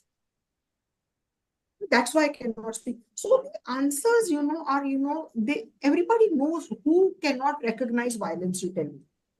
True. Isn't it? You try to kill, an insect, the insect runs away from you. Even with that tiny brain. You think people don't understand that there is violence in people's lives? So survival strategies are different, isn't it? Just give the possibility of a dream and just say, what is happening to you is wrong. It cannot be justified. मेरे से गलती हो गई ना, उन्होंने मेरे को भरे चौक में जला देना चाहिए. क्यों? She has never been asked this question. Why? Why should he hit you because you made a mistake? Is the beating going to remedy the mistake? No. So I think this is what we constantly need to do. Not, how many in our counseling center did we have, what is, the funders are saying we should have, 500 people, tick. How many should go? How many reconciliations going back to the husband? If we start working like that, then we are part of the problem. If you leave home disempowered, it's a problem. You stay in a violent marriage empowered, you know how to deal with it. Create spaces. Talk of opportunities, talk of possibilities. Do not pass judgment. She doesn't want to report domestic violence. No, keep record. हमारे यहाँ पे a woman who was burnt by her husband and died in the arms of our कार्यकर्ता, and the woman says, that I can still smell the flesh sometimes. I have been inside mobs, women who I have known, burnt. You go into the burns ward and you ask her, क्या हो गया? And she's saying, pani, ice cream lao, na tai, ice cream, tai, pani lao. What do you ask her? You want her to tell you the whole story, and then the woman dies, and then you go to the morgue, and you stand at the postmortem, and then you take her body back to the village, and you stand there in the cremation. What do you do? When do you get to cry? And then after my crying is over, the anger that I feel for the mother's family, for the native family, is equal or more to that of the husbands. The compromises they make behind your back, getting a younger daughter married to the same man, dowry नहीं देनी पड़ेगी फिर से, उसके बच्चों को माँ से मिलेगी.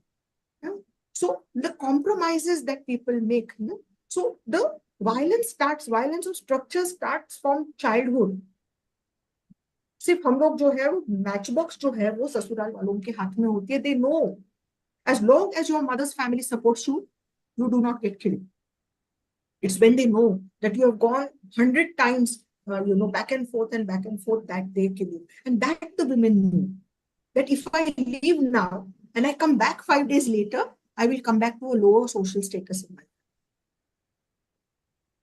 So there are very valid reasons why people do not, and this woman died in our arms, and everybody, including her daughter, said that no, it was a suicide. Her daughter was married. They didn't want the responsibility of looking after the younger brothers and sisters. So we were against the husband's family, we were against the native family, and we were against her children. And so much pressure, bribery, all kinds of threats. Now, what really brought up 3 years earlier, when the defense lawyer said this was like, one thing, never killed. 3 years earlier, we had records of her having come to a counseling center for domestic violence. Those were the records that the judge saw, and the man got life sentence. I am not in favor of, lifelong killing people, castrating people, doing encounters, or giving huge sentences. No. I believe, that the surety of conviction is more important than the severity of punishment. Okay. The surety of conviction. If I know that rape, perpetrators are, convicted for the rape that they committed, that gives me more courage. A woman doesn't want to report rape. Let her not report rape. Just collect evidence today. When she wants to report the rape, the evidence is there. So we do all the backstage work. The agent is the woman. When we were eating with Dalits, and obviously what is so great? And they started asking us, but baki log kyun nahi khate? We said, पूछे ना सवाल. Maybe somebody wants to eat. और जो नहीं बोलेगा उसकी hypocrisy बाहर आ जाएगी. So the moment they see one family break that, the question that has bothered them for centuries will come up as a question. Yeah. Just raise questions. Do not provide answers. If you provide answers, you are part of the problem. But give the options.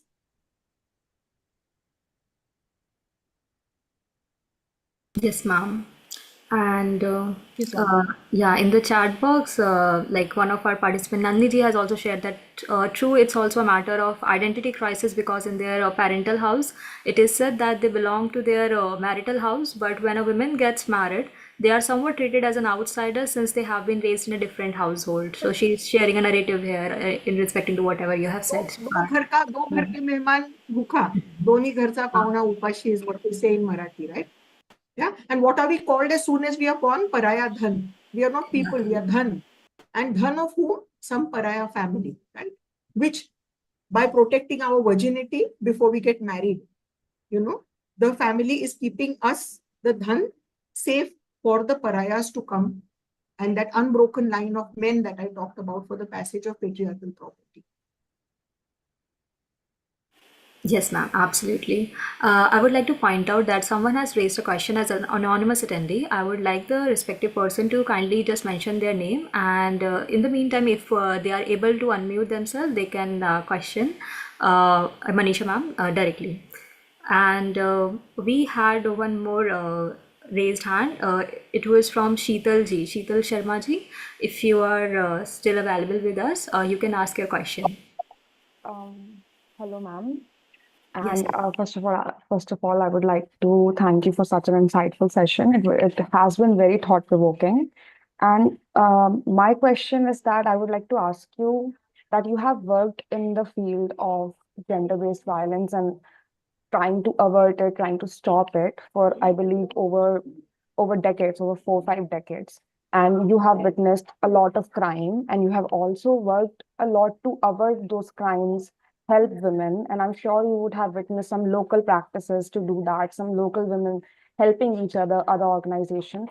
So, what do you think is the one best practice that stood out to you and has not been uh, done enough or has not been practiced enough at a national level that could help our society or that could help women? Listening carefully, listening, understanding what is being said, uh, understanding what is being insinuated. Yeah, so if a woman comes and sits in our health center, the feminist health center, and says she's come for a headache, but the way she's sitting or the body language does not show headache, but it shows lower backache. Yeah, and she's not taking the paracetamol and leaving the health center, but is sitting there. She's trying to tell you something different. In a Gram Sabha, when the Dalits sit on the corners, and when the Sarpanch says something, that is the actual moment when somebody, kind of the tobacco, they spit out. Yeah. These are the weapons of the weak. Yeah? Who is not speaking? Listening to silence. Not jumping into the silence, as verbose people, because, we are taught to use thoughts instead of feelings. Yeah, we use thoughts, right? We use this part, the brain, but not so much the heart. And often words instead of thoughts, right? And we are verbose, we know. And not with the words that we are using are, I'm just saying that that's not enough. Yeah. But there are different ways to understand. So, kind of going raw and understanding what somebody is trying to say, what they haven't said, listening to, not jumping into silences. Silences are not always uncomfortable. Yeah? They can be very comfortable, and sometimes allowing internal tension. So one small, immediately something I remember, Chitalji. When I went to live in the village when our son was 1 year old, and we went to live in a drought. So Immersive will be there in one of the sessions, is my partner with whom I met during the emergency, and then we went to live in the village. So we started Masum together. And we went with our political baggage, right? We went from the women's movement, we went from the anti-emergency movement, we went from, all kinds of rights movements. So automatically women's groups started forming around us. Now, how did these women's groups? So I remember what I did. Every caste, lane, because everybody lives in all the castes live in different lanes, right? So, the Kaikadis, the Muslims, everybody. I held different meetings with everybody. Not together, because formal equality, who will speak and who will not speak. For substantive equality, you have to get everybody a voice, right? Equity is the way to equality, right? Equity is social justice. So talking to every group separately, asking what their concerns were, finding out what the conflicts were with other groups, and after having some 20-25 meetings like that, proposing getting to meet together. Proposing, and then asking if we could meet. And I just proposed and said, let's meet in the Gram Panchayat. Oh my goodness, Gram Panchayat? Men have never entered the Gram Panchayat. What are we going to do in the Gram Panchayat? It's a political space. You can't meet outside the Sarpanch's house. You can't meet outside the police party's house, right? You have to meet in a place that is empowering. And few weeks later, the Sarpanch apne aap chabi deke chale jate the before. Once a week, one evening, they can make it available for the women. Now, when these happening, they were not easy. They were not easy. All the Balutedar, Dalit, all the minority women, the Buddhist women, they were not talking. They were just listening. After some time, when, they knew that this was a space to speak, cannot imagine the rage and the anger that came out. And I was facilitating without deflecting. When the Maratha women started speaking of something, and, I remember that, one, woman stood up and said, "What are you talking? We have seen your men get inside the beds of our mothers-in-law and our mothers. Are you trying to tell us that we are equal?" All these had to come out. The biases of women who had, against women who did not have children, or, against, somebody whose husband had died, or somebody who was living with her parents. All these had to come out. And then when a woman with children also, explained what was happening in her house and the violence she was undergoing, there were different kinds of solidarities that were built and actions were taken up together. So recognize difference. That is one more thing the feminist movement taught us. Let 1,000 flowers bloom. We do not have one book. We do not have one prophet. We do not have one leader. It has advantages and disadvantages. But it allows for anyone to, recognize their ways of challenging patriarchy. What is feminism? After 50 years of being in this movement, what I have simply understood is that you recognize that patriarchy is one of the terrible systems on this planet. Yeah. And I don't like this system, and I'm going to challenge the system. And I can't challenge the system unless I challenge other systems. These are the only 4 sentences I fully understood in the past 50 years. Yeah. So I'm not against men. I am against patriarchy. And so therefore, some of the strategies that haven't been is try to consider everybody as equal to, say, kitne mahila mandal banaye, kitne bank accounts khole, how many loans did you give out to? So these won't work. We started the loans and credits program because we found severe indebtedness because of health expenditure. That's the reason we started the savings and credits program. So there has to be a why. There has to be a why for your what. Unless we question the why and we constantly, self-reflect and we constantly, kind of challenge ourselves to say, could this have been done differently? Could you have democratized more? Could you have trusted people more? If we keep asking those questions, then we are reflexive. If you think I did this, so I have to be possessive about this throughout my life, we have stopped changing, we have stopped learning, we have stopped growing. So I think, learning, unlearning, growing, challenging ourselves, being compassionate to others. If somebody falls and trips, hold them. Don't just think that because, this is the politically correct, position to take. Do not leave your comrades, hurt on the way. If you want to fast, African proverb, if you want to walk fast, walk alone. You want to walk far, walk together. We can never, I remember when I was in Sophia College and, the school, the Sadhana school for the mentally challenged, we taught them for a whole month, on a particular day to have a race. And when the race started and one of the children fell, one kid fell down, everybody ran back to him. And I was sitting there and I was saying, what were you trying to teach these kids? You unlearn, you learn from them. The race is not important. It's your friendship that's important. And I think, compassion, love, empathy, kindness, gentleness. Yeah? I think these are everlasting features. If we don't lose those, then we have a hope of changing the world. Otherwise, we'll just be like them, right? With our little power, if we are terrible, then what are we going to be when you get that kind of power, right? So it's only love, non-violence, compassion, empathy. They never go out of fashion. And let nobody ever tell you they are not cool. Always cool to be kind and gentle and nice,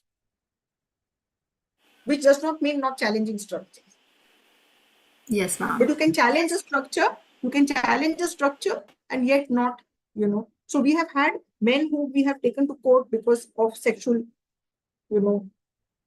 molestation, but the sister has come to us when she has had domestic violence, his sister. Or somebody with whom we have had a long-term quarrel coming to us for drugs for tuberculosis because, she feels that, we will not let her down. I think that is a social change. Otherwise, put all the men in one line, put everybody, shoot them off, right? Shoot everybody. Not the answer. Never, forget that there is a possibility of change.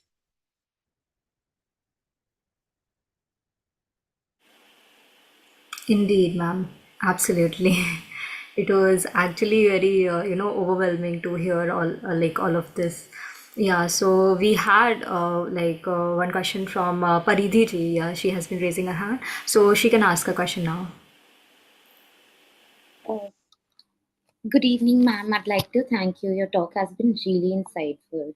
I'm really looking forward to this fellowship. I wanted to speak to you about sexual violence, especially child sexual abuse.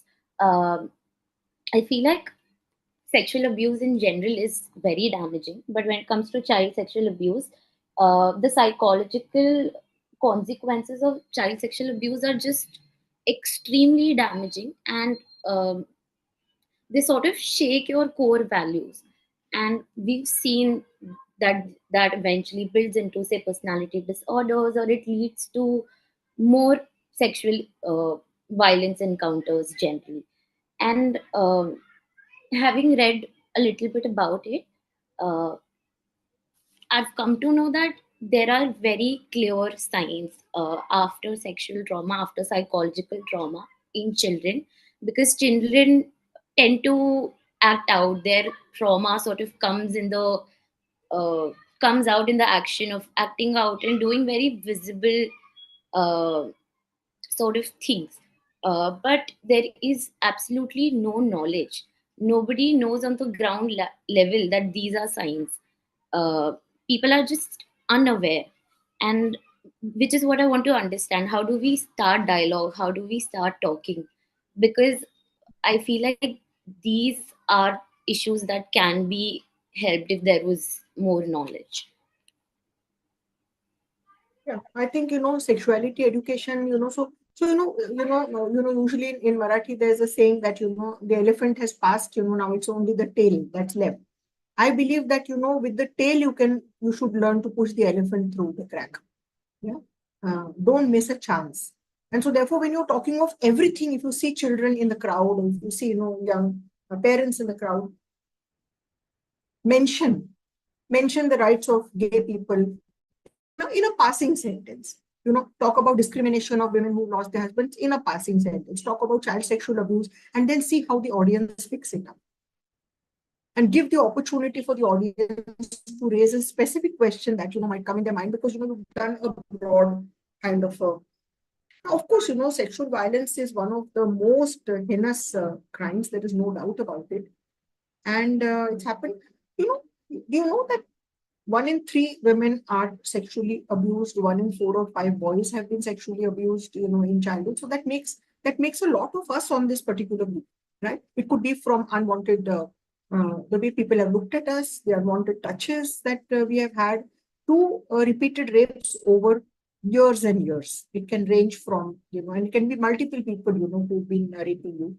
And many times in the, place where I work, it comes out in the form of a 13-year-old getting pregnant.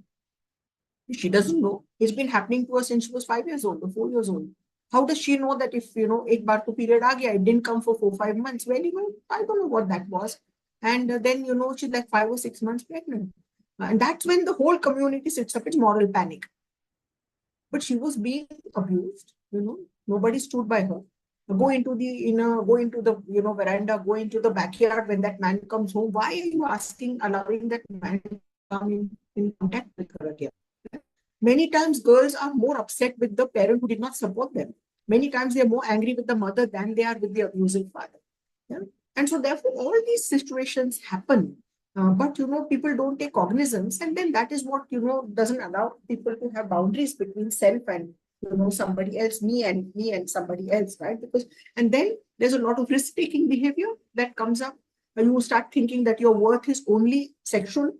Or you start putting out your antenna for that violence to come up. You start seeing, oh my goodness, this is happening, and maybe this is happening because I'm a bad person. So it just particularly messes up everybody. We have the Protection of Children Against Sexual Offences Act, but there are very few who will actually come up and talk. Imagine if a woman cannot talk about the violence in her from her husband or in-law when she's 28 or 30. Can you imagine a 4-year-old talking about a father who's raping, or a grandfather or an uncle who's raping? Where is the words? Where is the power? And so therefore it becomes an unspeakable crime because nobody can really talk about it. The child does not have vocabulary to even able to talk about it. Now imagine if we are going to say, bring death penalty to the rape. First of all, it's just totally idiotic. I'm many against death penalty per se. Yeah, you cannot have death penalty. That's one thing. But if you bring it for rape, you're actually saying that a woman died when she got raped. Yeah, we are not dead. We are only raped. Yeah, we are alive. We are survivors. Yeah, and I want to tell this to anybody on this, on this panel or anywhere, men, women, trans people, intersex people. We might have been raped, but we are alive and we are here to tell the story. We might have not told the story, but the story is there inside us, and we did not deserve what happened to us. So that is one thing. But then, if you say death penalty, can you imagine the family standing by a child when the father will have the death penalty? How many more acquittals there will be, and how many few convictions there will be, even practically, right? And now, what is the POCSO being used against? It is used in everywhere, including my community and everywhere else. It is to bring back adolescent girls who elope or have consensual romantic relationships. That is the reason why. That's why I say feminists are, uneasy with the law. We have never felt comfortable with law. So I agree with you. It is one of the worst crimes. Not that there is a hierarchy of crimes, but definitely, definitely there is a hierarchy in this particular case. And just getting children to talk, believe children. Children are imaginative. Children will tell lies. Children will exaggerate. They will do everything. But if you see a repeated story coming up, if you see behavior towards a particular person that enters the house, or you see bedwetting suddenly starting, after the child has been potty trained. Yeah, if you see, different kinds of things, create a situation in which the child will talk and you will listen. Do not assume anything. Do not put words in the child's mouth, but just listen and trust the child and tell the child that the child will be safe in your presence. That's the only way to. We have found that sexuality education, the 2 schools that refused to allow us to do sexuality education, in both those schools, the teachers were molesting kids. So there is a vested interest of patriarchy to not do sexuality education and to not talk about violence and sexual abuse. Yeah, thank you, ma'am. We have one question from Armaji. I guess we had one question from him earlier. We can ask now. Yeah, hi ma'am, good evening. Yeah. Ma'am, this is Irma. Okay. My question comes from few experiences of women. And my question is basically women, those who have, supported someone, their friends, empowered someone, encouraged someone, have also faced similar kind of violence. But the dilemma is how they can support their friends but cannot stand for themselves. And I believe that there are a lot of women out there who have empowered their friends, stood for their friends, but when it comes to them, they are so much in dilemma. They take so much time in contemplating if I should report it or shouldn't I. It also comes to the family honor and everything. And the person is educated, empowered himself, herself. So how do we address that? Is it a trauma response or psychological? So what would you say on this? I'm not a psychologist or a therapist, so I cannot answer those questions with any kind of conviction. But the fact that the person is helping others, that means that person has recognized that that is violence. And therefore, it cannot happen unless the person has recognized violence in their own lives. And there must be compelling reasons why the person is not. See, it's very easy for me to tell somebody to do something, but within my family, it's very difficult because I know the people. I'm able to make excuses for the people. I know how terrible they can be if I challenge them. So sometimes it's much easier. But the fact that this person is helping other people, it just means that the person is able to verbalize, is able to vocalize, right? And well, there will be some who will just do something for themselves and never for others. So this person, who's helping others but isn't able to. Maybe this person requires more support, more love, more, maybe, I don't know what it may be, what that family holds against this person, what happens to the finances, what happens to the family back home. I think just, constantly give support and just see that the person has the possibility of leaving. I don't know. It's very sad. The story is really very sad, but what to do? Yes, thank you, ma'am. And we have one question from Amrita ji as well. Like she's working on gender studies. So she says that, as you have mentioned, that women don't have vocabularies, and she agrees with you on that point. So she questions like how to create or generate women language system. The songs that the women's movement has, done, and the best songs, some of the best songs by women in my community. It used to be like this. We had this, one of our Dalit Karyakartas. After the, 2-3 hour session, she used to come back in the afternoon and sing a song. And they would say, it's her own, the words and the lyrics and the tune she had done during lunchtime. And powerful words in that song. So there are different verbal, non-verbal ways in which, women learn.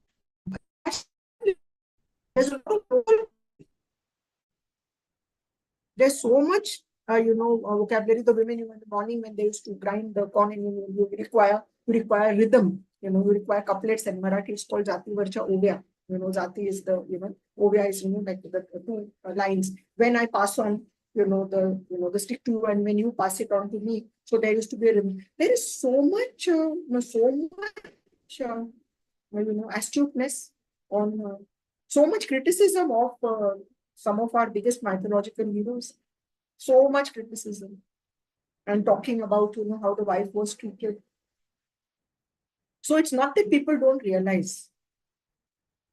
It's just that they don't have the modern vocabulary. And the Constitution gives us all those words, right? They're right there. Secularism, socialism, social justice, equality, freedom, everything. So one of the ways to give the vocabulary is to start teaching the Constitution. That's what we do in 6 districts. We have 30 fellows, operationalizing. When you say fraternity, how do you operationalize it? How do you operationalize secularism? So, isn't it?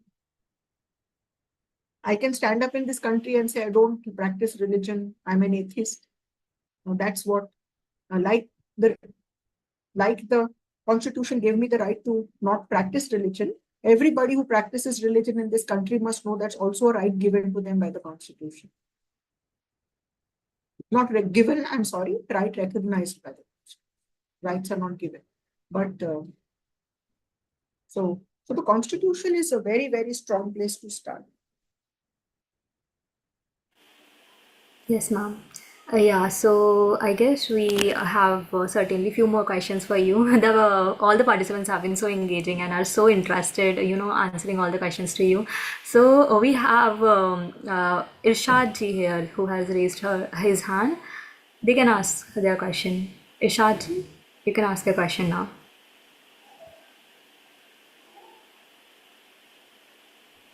Hello, Okay. ma'am. Hello, it is Ishrat, not Irshad, ma'am. Okay. I apologize. Yo, it is okay, ma'am. Hello, everyone. I am Ishrat Batul from Aligarh Muslim University. I am also doing a PhD in Women Studies.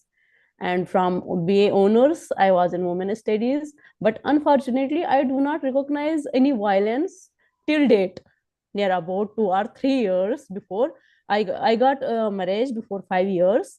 And when I leave my parental home, I recognize that there was really discrimination with me, as my brothers and we sisters, we are 7 brothers and sisters. But I recognize that. But after leaving my parental home, and after 2 years, I face domestic violence, marital rape, and all that. After that, I file a complaint. first of all in CWS, NCW, and after that in court. But still, I am waiting for justice. I do not get any justice. So, ma'am already told that there are rights, but where are these rights? If there is constitution, where is the constitution? It's there. It's there. You know, Baba Saheb Ambedkar himself said that, you know, we are, you know, bringing progressive thoughts in a hostile soil. Yeah. The soil is not ready for the constitution. Yeah. So it's there. And as I said, the courts don't give us justice. They only interpret laws.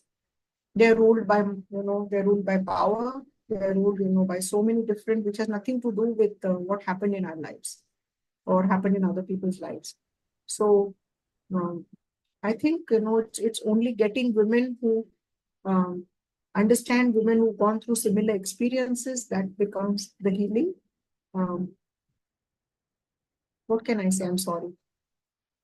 It's you know, Ma'am, it's very painful, you know, to understand as, you know, and, you know, in a world of, you know, when we used to file cases about women being killed, when I was still living in the village, I remember we filed 7 cases, we lost every case. And we used to come back from the court. And I stopped going to the court because one day I thought I was going to, you know, throw my shoe or something like that, you know, down the gallery. And it wouldn't have been good for the case. And when women used to come back and, you know, we used to sit, we used to cry, we used to do everything. And then I used to say, but how did we even expect to win in patriarchy? You know, like a woman is cut in pieces and they, you know, the defense lawyer saying it was suicide, like what part of her body did she cut first? And threw it in different parts of the village. Now, if, you know, they, if they knew that it was murder, then it was like she was having an affair with somebody in the neighborhood. And then we found that the village only reports the cases of their daughter's violence, but not their daughter-in-law's violence. So, you know, as long as you're taking the Beti violence, they're fine, but you cannot speak. So these are all very painful realizations, right? But the important thing is not to lose faith. Now I'm really sorry, you know, because I'm talking to a survivor, and I cannot imagine. I cannot say I know what you're going through. I don't know what you're going through. I cannot imagine what you're going through, and you have to lead. You have to lead the conversation and take us to places that, you know, we didn't travel in our comfort zones. Challenge our comfort zones. Challenge us, not in a you know, non-compassionate way. In a compassionate way with love, but teach what that resilience is that still, you know, gives you the hope, and gives you the resilience, and you're on this course, right? You're in this course. Ma'am, actually, people are not coming forward for complaint these cases. This is also the reason that they know we will not fight against all this system or all these people. So I think this is the main reason that people are not come not ahead for the filing the cases.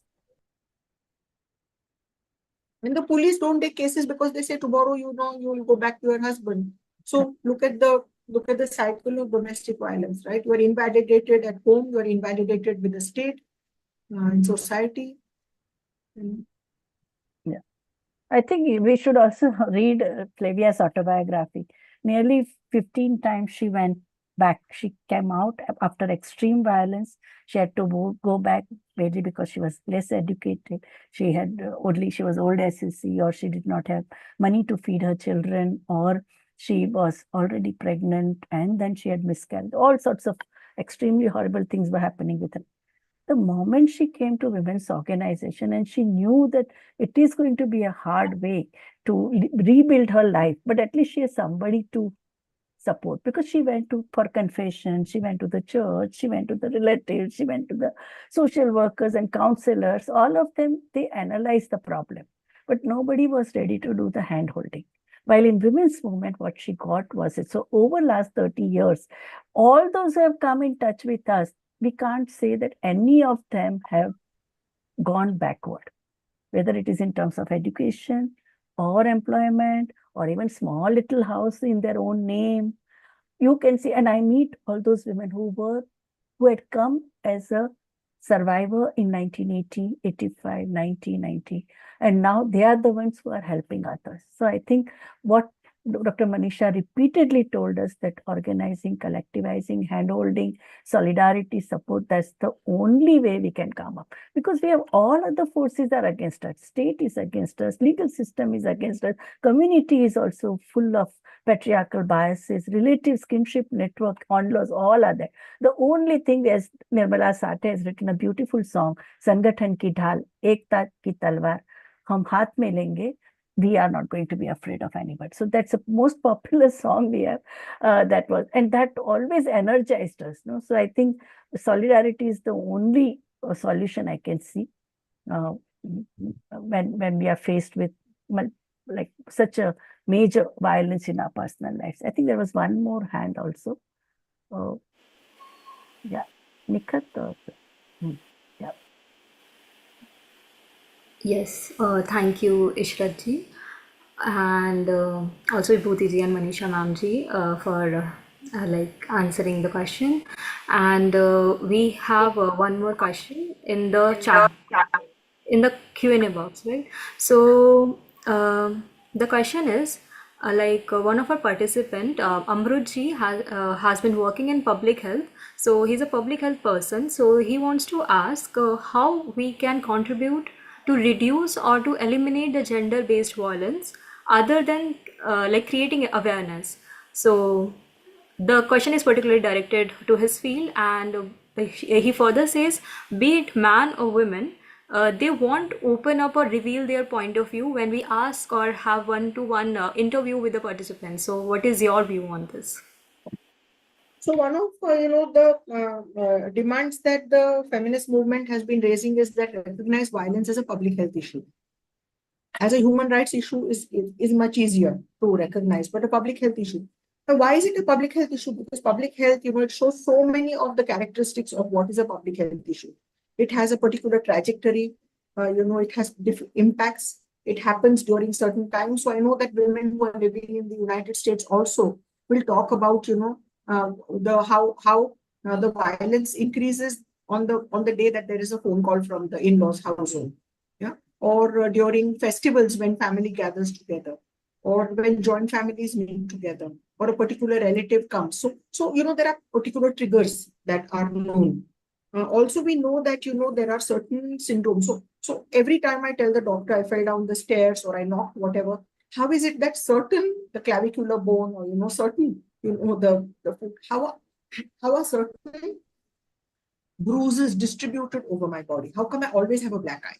Yeah. How come I always have scratches? How come if I'm pregnant there's always a kick on my stomach?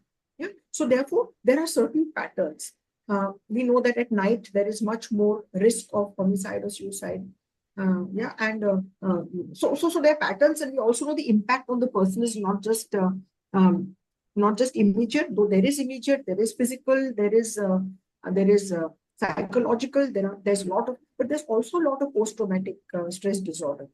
Some of the health conditions that happened at that time, we kicked in the kidneys over time, yeah. So these will have impact on those particular on those organs. So there is immediate impact, and here healthcare providers really can play a big role, because if I go to a doctor or a hospital, I can always say that I went for I had had a headache, or if I was not well. I cannot go to the police station or to the court, because that almost becomes irreversible. Abhi to we'll see you in court. That is what the family will say. So therefore, doctors, providers at all levels, from super specialties to village level health workers, the ASHAs, the accredited social health activists, or the Anganwadi workers also in the ICDS, because children in the ICDS program, 3-year-olds will talk about violence. Children tell everything that happens in the house, with their own embellishments outside. And, so it's, while it can be entertaining, there can also be a lot of issues that children tell us, that are there. So rather than laugh or telling the child to keep quiet, these are places that we can identify violence. And, there are, as I said, there is that escalation that happens. The first time it may be, I'll hit you. The second time I hit you. The third time it can be a fist. The fourth time it can be a kick. The fifth time it will be an object. And it just keeps going. And, so we know that the escalation also happens. It's like multi-drug resistant tuberculosis. So there are so many patterns that, it follows the health. So therefore, definitely see it as a public health issue. And the impact that it has intergenerationally. Girls are growing up seeing mothers being beaten, and so they think of that as being normal. Boys see men being violent against women, and so they think that that is the way to be a man. So it is never too early to say, "Itna hi to hua hai. Why are you here?" And it is never too late. "Arey wo to mar gayi. What's the point?" No. Even if she's dead, there are the children. So it's never too early and never too late. So again, I would go back and say, act now. Act now. Do not postpone your act, but do not act in a way that you advise people of what they cannot do. It's not about you. It's about the person who has come to you. It's also about the person who is not present in the room. To help one woman, we cannot, marginalize we cannot trample the rights of another marginalized group. So we have to be very careful in terms of seeing that, act little, stop, reflect, self-reflect, ask people. When in doubt, democratize. When in doubt, ask. There is no shame in asking. I just, I know it's a doctor question. I just want to give a, once you know what the answer is, it's so simple. Now, when our savings and credits program started, until we reached 1 crore rupees in terms of what women were borrowing, nobody was bothering with us. Okay. Suddenly, Solapur Chadar becho, Head and Shoulders, or some kind of I shouldn't have used a brand name, but just kind of use a shampoo to sell. So plastic slippers, whatever. Yeah. So so those became started coming to us. Then who came to us? Insurance companies. Okay. Insure, you have 6,000 women members. At that time, we have 6,000 women members. Insure all of them. So we said, no, we don't take any decision until we talk to the local women. They thought we were bluffing, and we didn't want to take a decision. We said, no, we do not take a decision. We put it forward to the group. We had like 300-400 women's gathering at one time. So we put forward the question. Can you imagine the women's response? They couldn't stop laughing. That was not the response we expected. They said, now what? You want to give the husband one more incentive to kill us? What's wrong with you? Can you imagine how somebody else sees something completely differently? The response that one would have never started wondering. Then we asked, who would you like insured? And then they started talking of men. Then we couldn't recognize which one was the breadwinner. It got too complicated. Yeah, so then we said, no, let's not go into insurance. But, hey, health, medical insurance, it wasn't medical insurance, it was life insurance. Why would you life insure somebody if that money is going to go to somebody else? But wisdom comes from them. Once, as I told you, once I tell you the last sentence, it really is so stupid to even think of something. But until I told the last sentence, it's not easy to imagine what we were going to say, right? So when in doubt, ask. When in doubt, democratize. Dr. Antia, who was, our mentor of, Vibhuti's partner, Dr. Amar Jesani, also Dr. Antia used to say that if something doesn't work in a particular way, put it on its head and do exactly the opposite from the other end. Maybe that was the way it should have been done. Maybe it was being done wrongly all the time. And that is the innovation. So, the doctor who asked the question, please see this as a public health issue and sensitize doctors around you, because they can really make, but you can take the person into another room. I need to do an examination, and you can take the person away from the perpetrators to talk, isn't it? So you have so many opportunities to talk to the survivor. The battered women syndrome, you see it coming, you see certain, as I said, certain bruises, certain fractures, whatever. If you see that and you read about that, and then, you can ask certain questions in a very gentle way or in a direct way if the person is alone. Do not ignore any signs of trauma or violence.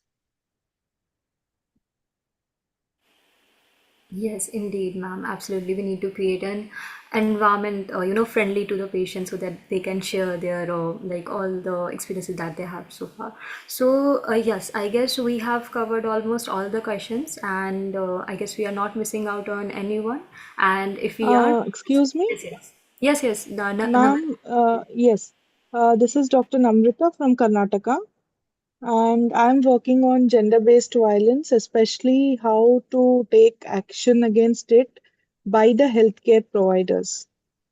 Like, I have also trained some around 200 healthcare providers, including doctors, staff nurses, the frontline workers of like Ashas, Anganwadi workers, how to actually detect violence and how to report it and what is to be done after that.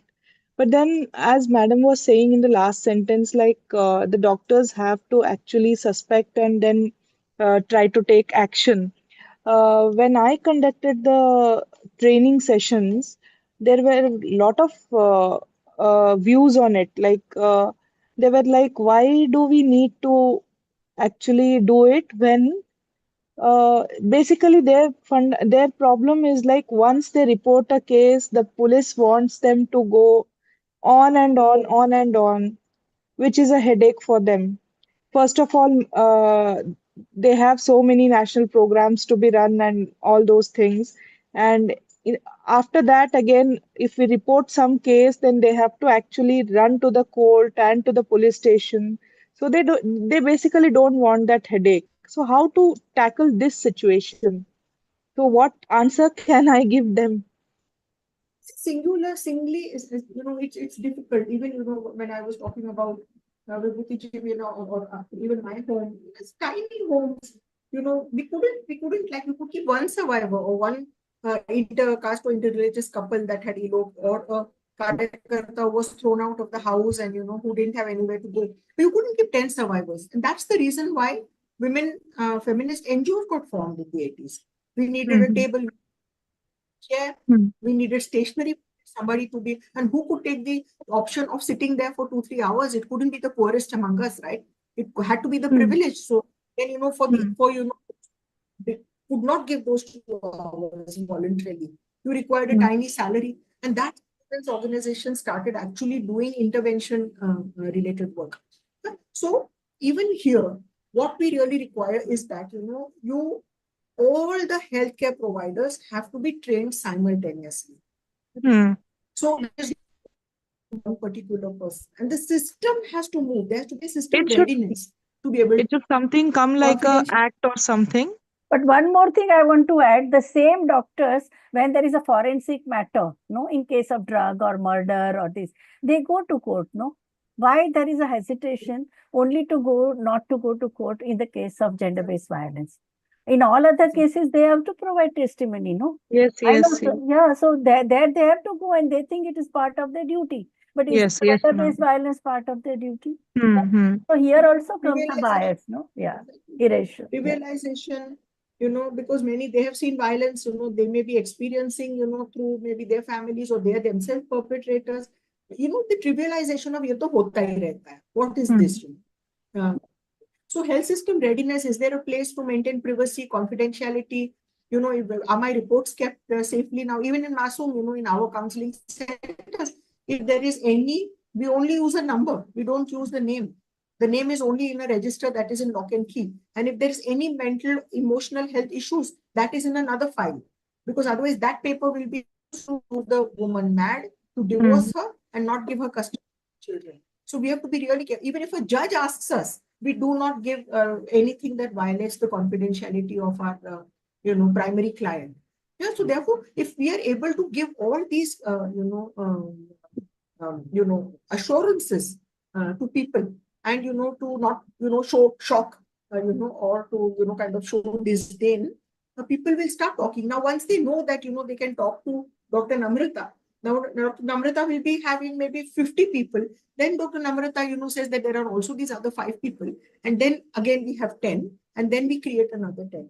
So that is the only increase our tribe. That is the only way No to problem. talk about it and say, how much change it made in a person's life without using the person's name, without which community or village they came from. You have to also understand intersection. Like I know that in a particular health center, the women did not want to talk of domestic violence because they were Muslims, and they said that we are not ready to talk about the violence because the police puts down certain surnames. और जब कोई हादसा हो जाएगा तो लेके जाएंगे. They don't want a husband. See, any woman who comes to us does not want a husband killed or tortured. She just wants the violence to end. She's not coming there for feminist reasons. She's not coming there to help anyone else. She's not, coming for equality. She's only coming for the violence to end. That's the reason why she's coming to us, right? So there are intersectional reasons why women will not talk about. But does that mean that, if she's not giving her husband's name to the state, does it mean that the violence is hurting her less? No. The violence is the same, right? She's just becoming the punching bag for the whole community because the community is under fire. And the community, if it is ghettoized, what are they going to say? Jaan hai pyari ki padhai pyari hai? How do you trust those people, who attacked us in spite of being our friends for years and years together? So human rights then get traded. We know that no human right is hierarchically higher or lower to any other human right. But people have to trade the human right to education for the human right to life and safety. So we have to understand the situation from which the person comes and assure that, वो लोग तो ऐसे होते हैं. You go to any village, हमारे में नहीं होता, उनमें होता है. हमारे गांव में कुछ नहीं है, उस गांव में. कास्ट एंड ऑल पुरानी चीजें हो गया, कोई कास्ट वास्ट नहीं है गांव में. Doing FGDs, Marathi group of women say that there is no caste, whatever. The Palutedar women's groups came up with 7 or 8 pages of daily experiences of caste. Daily experiences since childhood. So it's from where you're watching, not from where you're looking. So, don't, it's very good, that you're training other doctors. Continue. Thank you, ma'am. Long way to go. Correct. But there is hope. जाना जरूर है ना? Yes, ma'am. Absolutely. So, are there any more questions? If there are any more questions, feel free to ask, and if not, we can go ahead with the introduction from the participants. They can mention their name and the organization and the designation that they work at the organization, and just what's their motivation to join this fellowship. They can kindly share with us. So anyone also can that what they'll do in terms of creative projects. Yes, absolutely. Yeah, actually. Yeah. So anyone would like to take the initiative to introduce themselves, or shall I just call out the name and we can proceed likewise? Good evening, everyone. So my name is Irma Kirketa, and I have just submitted my PhD thesis. I'm from Tata Institute of Social Sciences, Tuljapur, and my thesis is basically on migration and human trafficking, the lived experiences of Adivasi women from Jharkhand. Thank you, ma'am. Yeah. And what do you plan to do in this fellowship in terms of your submission? Ma'am, actually, I'm looking for more knowledge, and I'm also trying to figure out my postdoctoral subject, related to the same. I want to proceed with the same subject. And as I have invested my 7 years to 8 years of life in research doing MPhil and PhD, so I am thinking of gaining more knowledge and insights from this fellowship program, ma'am. Yeah. That is there, but in terms of your creative input, like whether you'll write a poetry or short film or Ma'am, a research paper, because we are going to come out with an edited volume also. Ma'am, I was interested to, shoot a video of my research, PhD research, but I was unable to do it because of time constraints. So 2 things I'm planning to do is to shoot a video of women agency, especially, and also write a, research paper on that. Fine. Thank you. Yes. Thank you, ma'am. And you can also, all the participants, fellows, you can also contact Dr. Manisha Gupte and all the resource persons whenever you have any query. So the IMPRI team will share their email ID, and we are going to make a WhatsApp group of this fellowship, fellows also of this cohort. Good evening, everyone. Yeah. My name is Nandini Sharma. I'm a postgraduate student currently in my 4th semester, and I was motivated to join this fellowship because recently I had come across how gender socialization takes place in the lives of adolescents. So I had written, I'm currently writing an article on the same with my experiences. Hopefully, if it gets published, I'll be more than happy to share it with all of you. Why I was what I want to do in this fellowship is I would really like to write an article regarding gender-based violence in adolescents because they're still in the process of identity formation, so they often face instances of bullying. So I would really love to write an article on that. And if I get the time, because I still have to do my dissertation for the masters, if I am able to afford some time, I would really love to proceed forward with research in this topic. Yeah. I'm really glad to join this fellowship. Thank you, everyone. Thank you, Nandini. Okay, so hi everyone. My name is Mehak and I'm from Kashmir.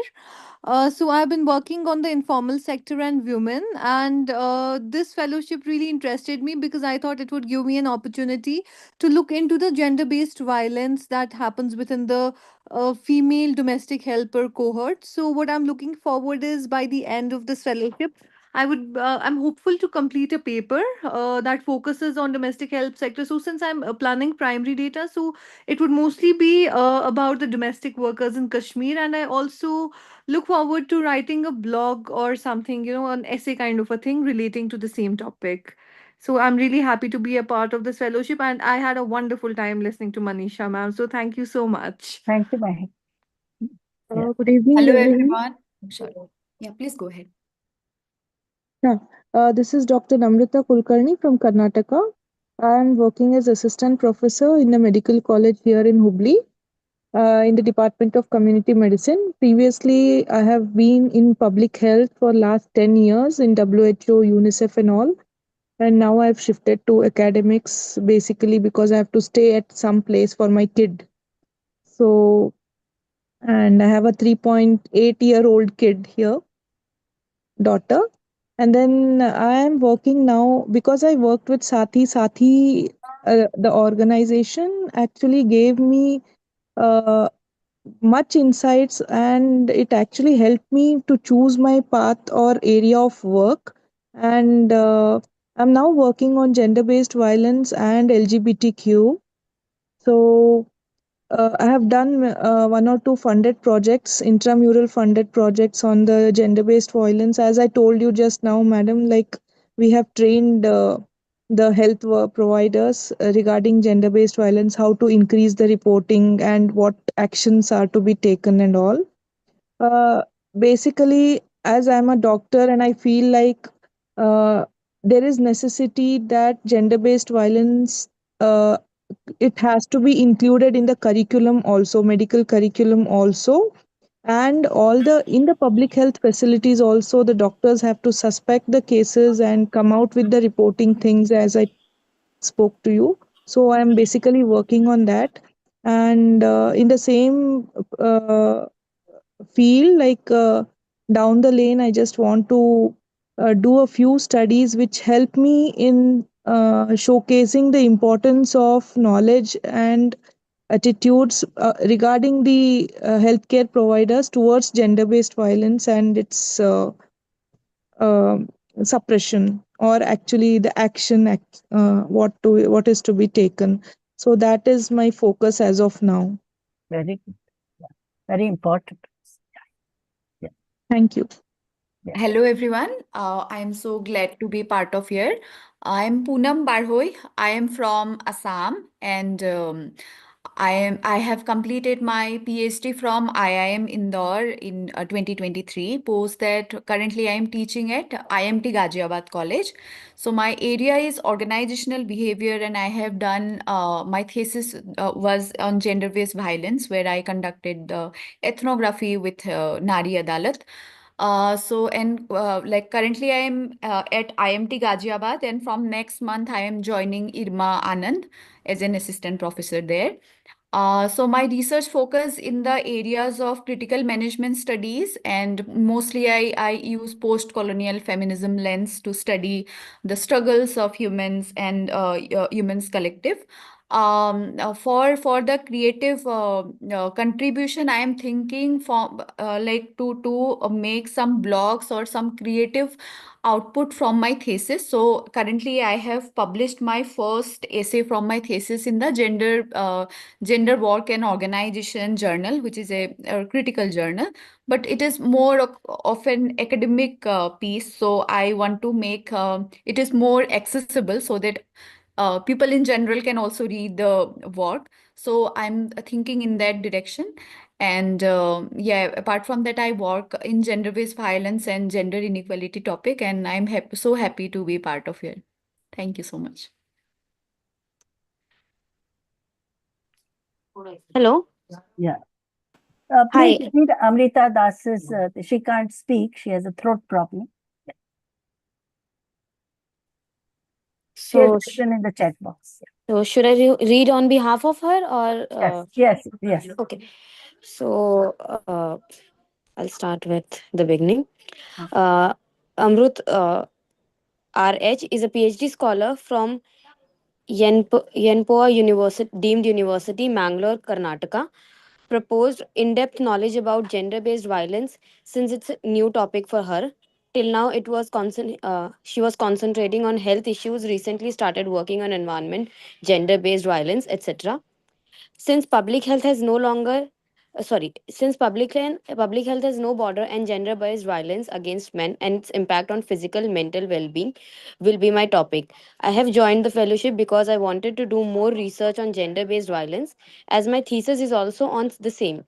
I want to write research article on women language system from the psychoanalytical and auto, like I do not know the pronunciation of this word, perspective. I will write article and blog also. Ontological perspective. Yeah. Ontological perspective. I will write article and blogs also, and this will make this will be my takeaway from this fellowship project. As I am a lecturer, scholar, literature scholar, I will be focusing on these mentioned issues through novels. Fine. Okay. So can I introduce myself? Yes. Yeah. Thank you so much. This is Rifat Ali Fatima from New Delhi. First of all, I would really thank Dr. Manisha Gupte. Like in the very beginning of the session, she had addressed most of my queries, because I'm a psychologist working in public health from past almost 8 years. And about domestic violence, I'm working in community with vulnerable population like the migrant population or the domestic workers. So they do have an issue of domestic violence, but they do not have a say to address or to share this the problem with anyone around. So as it was discussed in this meeting, like कि वो बोल भी देंगी तो फिर वो वापस, मतलब वो कंप्लेन कर देंगी तो वापस अपने पति के पास जाएंगी.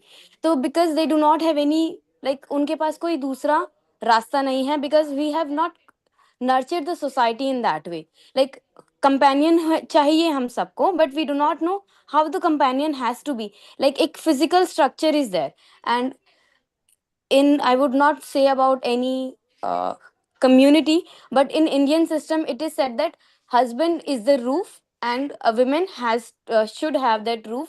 अगर वो roof चला जाएगा तो उसकी life खराब हो जाएगी.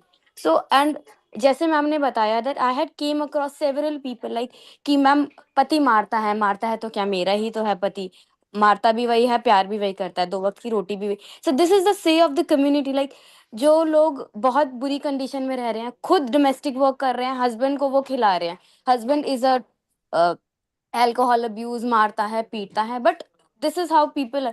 बट अभी जैसे मैम ने एक बहुत इंपॉर्टेंट मतलब this is a takeaway for me कि जैसे मैम ने एक बात बताई कि though we can't do anything on that point of time but we can note that point that all these point things were being reported action बाद में भी लिया जा सकता है keeping in mind on those like pattern of incidents so that is something very very important for me and मुझे लगा that I should highlight this so the topic I want to work on this so मेरा एक long term topic था I am a psychologist अभी तक PhD नहीं करी है so the long term topic that I had was कि impact of gender based violence on a child's personality and its long term effect because अभी what I am coming across like अभी जो contemporary readouts देख रही हूँ मैं not the not literature paper research वगैरह नहीं but still जो case studies हैं most of the women around like they are not able to marry अभी जो मतलब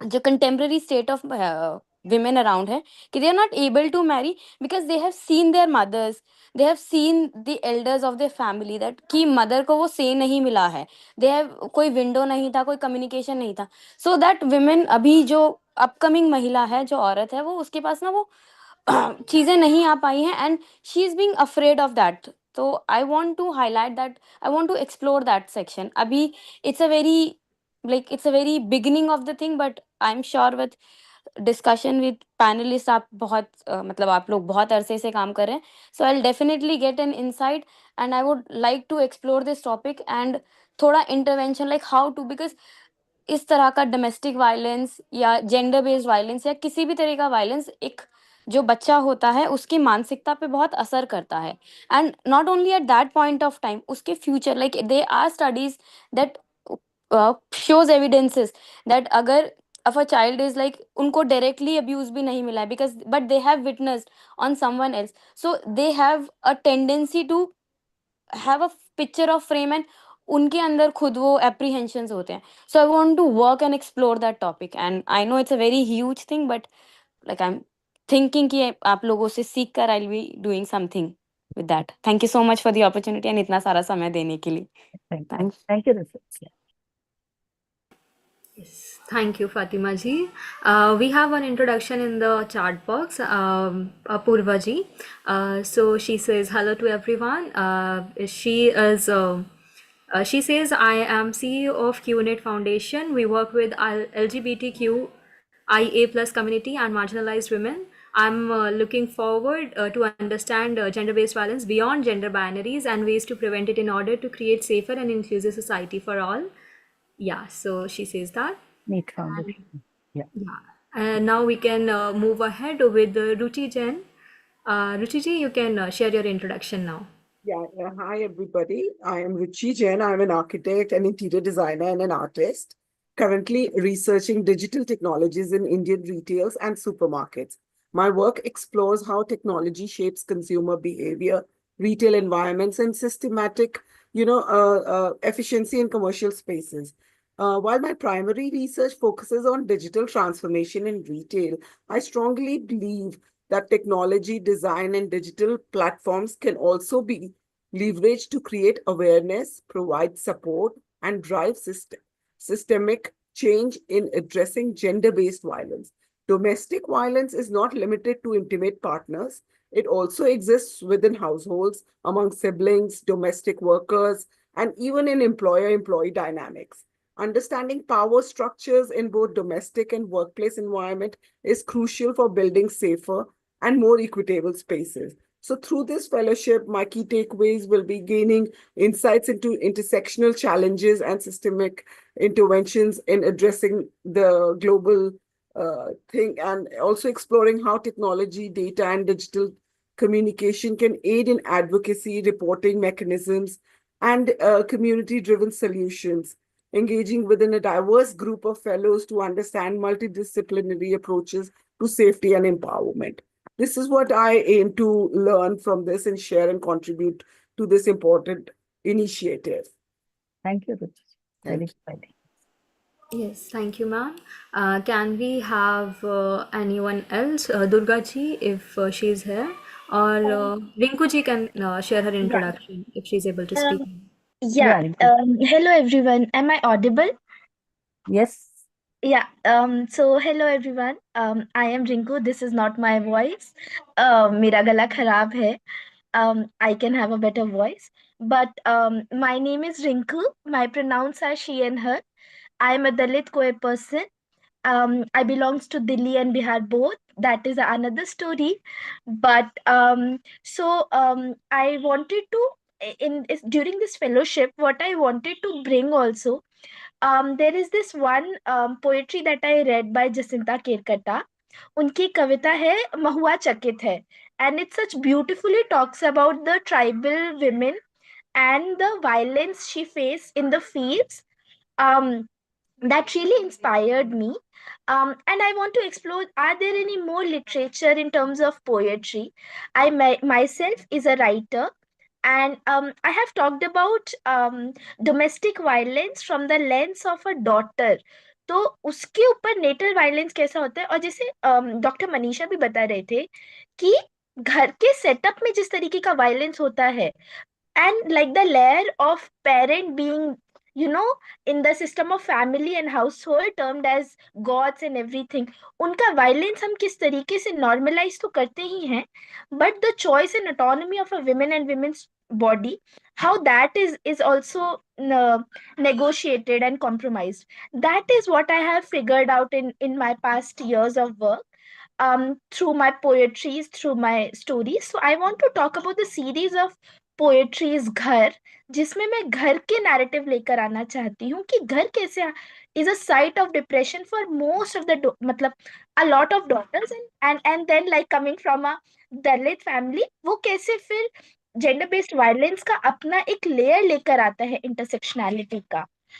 That's what I wanted to do, other than so I also do really like seeing, watching memes. So I also want to explore that in a AI situation, in a world जहाँ पे हमारे movements बहुत shift हो रहे हैं और एक digital world भी है, उसमें जब हम देखते हैं कास्ट पे मीम बन रहे हैं, विमेन पे मीम्स बन रहे हैं, उस मीम का किस तरीके से how we can see meme as one of the tools, and a stakeholder that needs to be challenged. So that's what I want to do.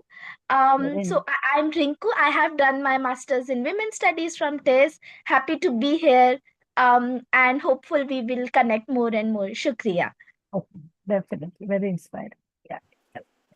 Yes, thank you, Rinku ji. Yes, so can we have anyone else? Yes, Durga ji. Hi, thank you so much, ma'am, for this opportunity. It is really valuable workshop.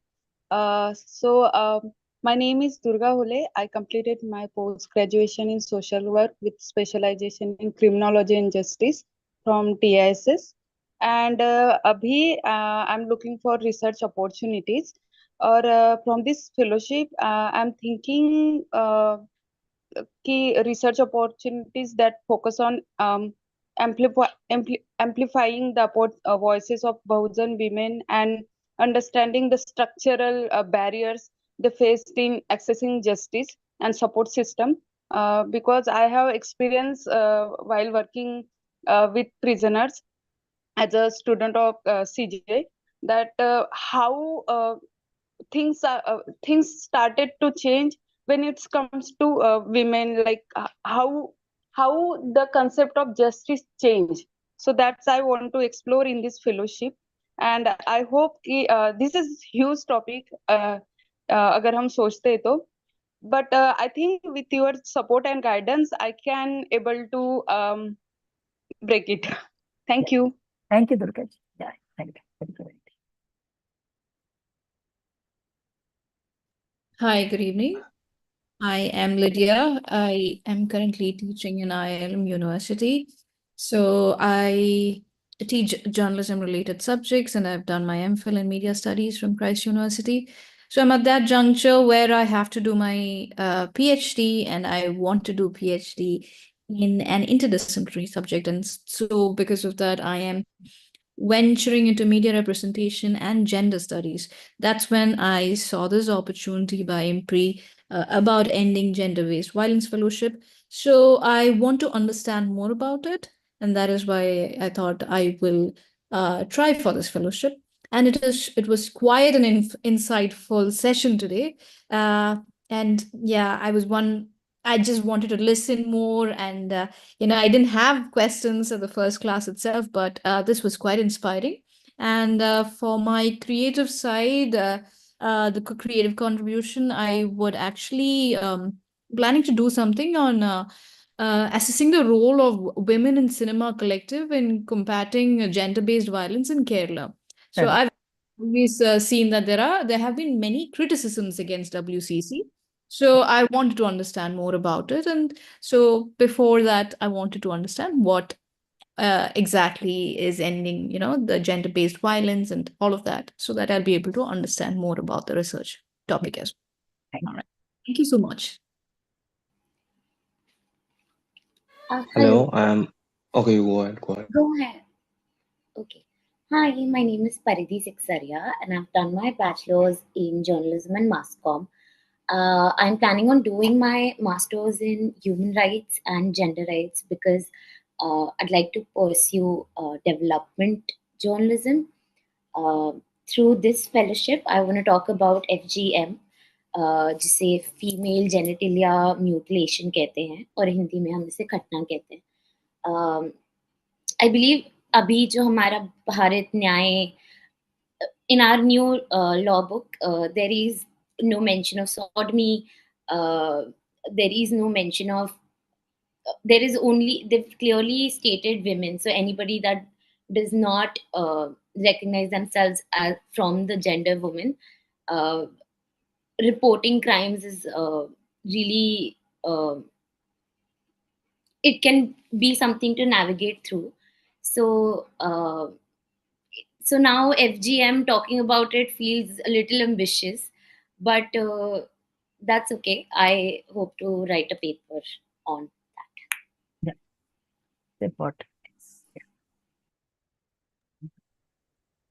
So hello, I am Rudra Chatterjee basically from Kolkata, West Bengal, but currently after completing my graduation in Bengali Literature and Language from Dadar University, currently I am pursuing postgraduate program in development management from Indian School of Development Management in Noida. I am interested. I got interested in this fellowship and for this 3 months course because for after coming when before coming in for the course in Noida, I was interested to work with the communities, mostly in the with the women and child empowerment section. And I don't know how, but coincidentally, I was reading a book. The name of the book is Spotted Goddess by Rojna Singh. So it talks about the uh, feminist movement in South, and and on that day suddenly I don't know how, but this advertisement of this course came up on my screen, and I went through the course outlines and I registered myself. But throughout the course, I would like to know about the details of how the gender-based violence is increasing and how there are the loopholes in the existing laws and public policies currently. And for the creative part that you said, I would like to write an essay on I would like to. I already have written it in the Google form that we got to fill up. But the title or the subject of my essay would be how women are the actual minorities of India, and that is according to I'm focusing on the intersectionality. Like even if any religion other than the Hindus are religiously minorities in India, any and the other marginalized castes, but inside the caste or inside the religion also, the women and the children are the most vulnerable and the minorities, because they are also the males get the more exposure to the society and more privileges. So that would be my topic to work on. Internal patriarchy and external patriarchy, both of their double whammy, which they have to face. Nice. Yes. Thank you so much. We have Bhakti ji now. She can share her introduction. Hello everyone. I am Bhakti Gaikwad. So currently, I am a PhD scholar at Pune University, pursuing my PhD in changing nature of gender violence through postmodern and feminist framework. Here, I am trying to understand what are the new forms of violence that have propagated since postmodernism and how the picture of violence has changed. And that is why I feel that this particular fellowship was a good choice for me, that I would be able to understand the nature of violence as well as what are the current ways in which this violence which is perpetuated can be stopped or help somebody stop this violence. So something that can bring theory to praxis, uh, and that way. And the thing that I am more interested in, the publication opportunity, where I feel that I myself worked as an assistant professor for 3 years. So I was a young assistant professor where I was exposed to, some kind of, wouldn't say matlab, uh, psychological or that kind of violence where harassment from not only the colleagues but students as well, being a young teacher as you face. So I want to bring that particular thing forward and maybe work on that a bit more. So that is what I am planning to do. It will be really a nuanced study with the gaslighting and emotional blackmail and violence that you will be taking care of. Yes, thank you so much. Like we have heard all the participants, and it's been so good to hear about their work and the expertise. I guess there is one participant has been left, Nandini Sharma ji. Ma'am, have you given your introduction? Nandini ji? Yes, I was the second one to give my Yes, yes, introduction. yes. Yeah, absolutely. Yeah, thank you, ma'am. Thank you. Ishrat ji? Yes, ma'am. Yes, you can go ahead. Yeah. As I have already introduced myself, that I am pursuing my PhD in Women Studies in Aligarh Muslim University, and I want to share some points with my introduction. I am not a victim. I am a warrior. I'm a warrior. Because yeah, You are a warrior. I am mother. My daughter is 3.5 years old, and I am fighting. Really, everyone is opposite with me, that you have fighted, you are doing this, that, you are filing cases. But I am still strong that I have to do. If I sacrifices everything, as I was posted as a assistant professor in one of college, but unfortunately I resigned there due to my husband and in-laws. They do not give me permission. As I have, when I joined, they told that you can go, and after 3 or 4 days I resigned. After that I already throw my PhD also for 3 or 4 months to continue my family relation, all that shit. But I am now happy that that shit was really a part of my life, and I can say that was the worst part of my life. I am doing my PhD in maternal health care services, but aside that आई मतलब मैं अपने एक दोस्तों में मैंने कुछ groups बनाए हैं जहाँ पे मैं अपनी नॉलेज, यानी कि what is gender based violence, ये हमारी फैमिलीज में कैसे होता है, जैसे पेरेंटल फैमिलीज में कैसे होता है, उसके बाद हम लोग ससुराल में जाते हैं वहां पे कैसे होता है, व्हाट इज मैरिटल रेप, इन सब चीजों के बारे में मैं अपने ग्रुप्स में कनेक्टेड करती हूँ पीपल के साथ, तो उन लोगों को ये इंफॉर्मेशन देती हूँ कि आप लोग कैसे इस चीज से बचिए, इस चीज को रिकॉग्नाइज कीजिए। तो दैट आफ्टर दैट कि मैं और लोगों से कनेक्ट हो रही हूँ, और मैंने इसलिए ये फेलोशिप ज्वाइन किया है ताकि I will enhance my knowledge, that I will explore in groups. Yeah. Thank you. Thank you for giving me again the time. Yes, we have one last participant who is left, Debharti Chaudhary ji. Yeah, she can introduce herself and then we can move on. Hello, everyone. I'm Debharati. I am primarily a socio-legal researcher, and I'm currently a research fellow with the Global Campaign for Dalit Women. It's actually great to be back to another IMPRI course because I did the Law and Public Policy Youth Fellowship. And yeah, it was an absolutely wonderful experience. And I'm just glad that I've been able to keep up my research work till then. And this just felt like a very logical second step for me here.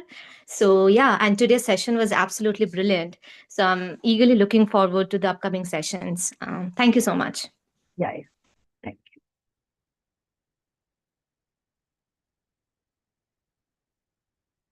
Yes, so do we have any other participant? I guess we covered everyone, and if we are missing out on anyone, please just kindly let us know.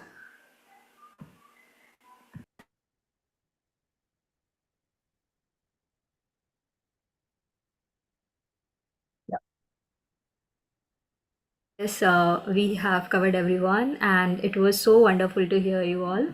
I guess now we can move ahead with the formal vote of thanks. Yeah. And Manisha ji is here with us in the meeting right now.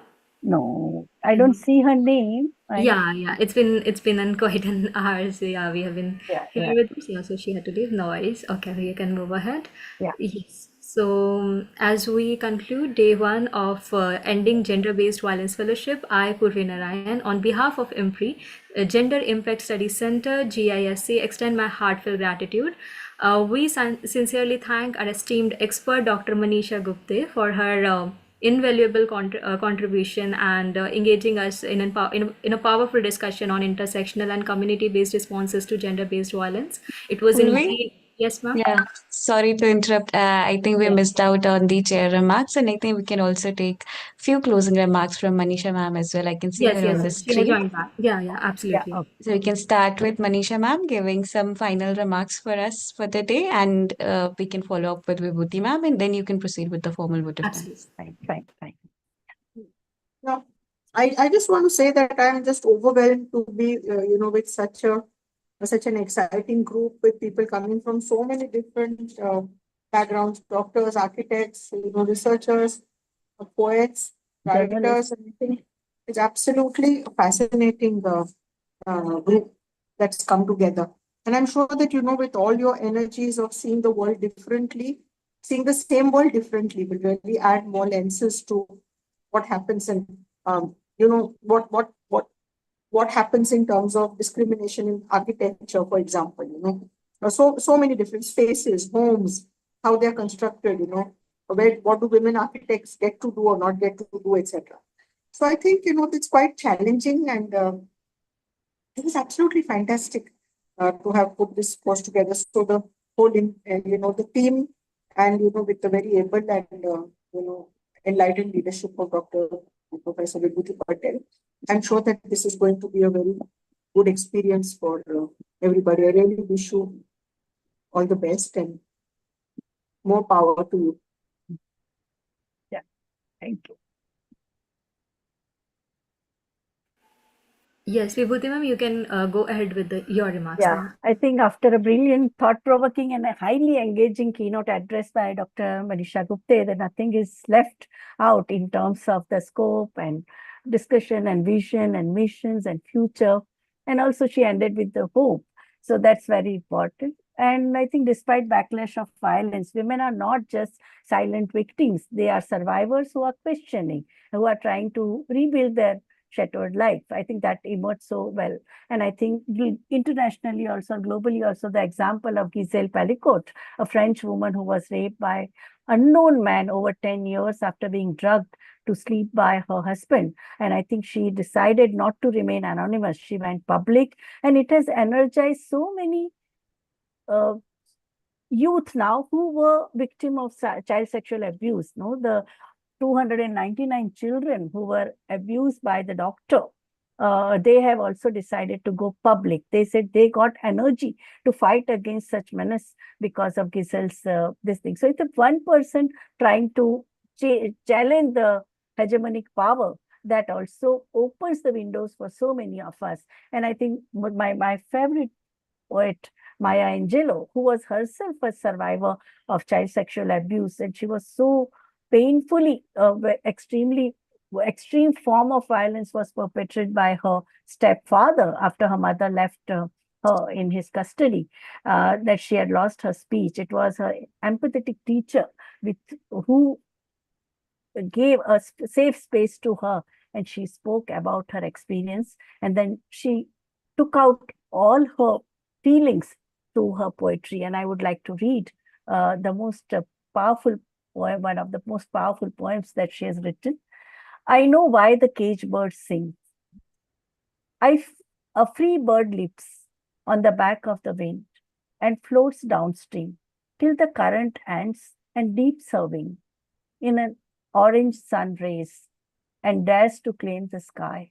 But a bird that stalks down her narrow cage can seldom see through. Her bars of rage, her wings are clipped, and her feet are tied. So she opens her throat to sing. The cage bird sings with a fearful trill of things unknown, but long for still, and her tune is heard on the distant hill, for the cage bird sings of freedom.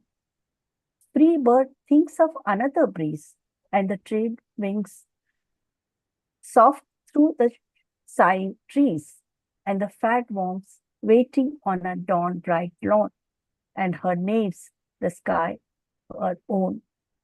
But a cage bird stands on the grave of dreams. Her shadow shouts on the nightmare scream. Her wings are clipped, her feet are tied. So she opens her throat to sing. A cage bird sings with a fearful trill of the things unknown but longed for still, and her tune is heard on the distant hill, for the cage bird sings of freedom. Thank you. Thank you, ma'am. Since Manisha ma'am has also been here with us, I would like to take the opportunity to convey my heartfelt thanks to Dr. Manisha Gupte ji again for not only sharing her insights with us, but also, patiently answering all the questions. Ma'am, it was so wonderful to hear you throughout the session, and we look forward to learning from you in the future IMPRI events too. We hope to see you again, ma'am. Her keynote will always inspire Yes, birds ma'am, to sing absolutely. and ask for freedom, because it's going to be in public domain. It's going to be streamed everywhere. Yeah, thank you.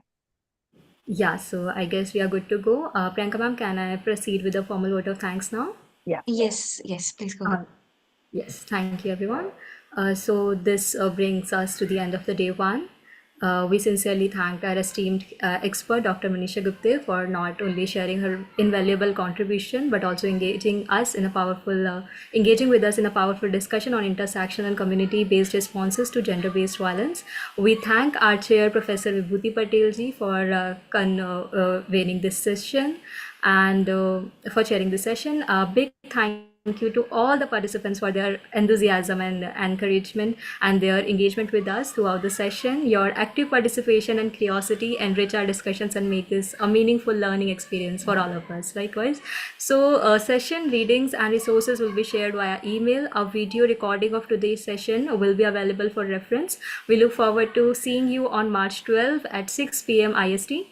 For our next session featuring Advocate Dr. Albertina Almeida and Dr. Kirti Bolini. If you are watching this session later on YouTube, listening to us or like on our various podcasts or reading our publications, we truly appreciate your engagement and support on the various channels. Once again, I would like to thank for being with us for this initiative. Wishing you a good evening, a great evening ahead. Thank you everyone for joining in and being with us. Thank you, ma'am. Purvi, for moderating the session so well. Always been a pleasure, ma'am. Thank you so much.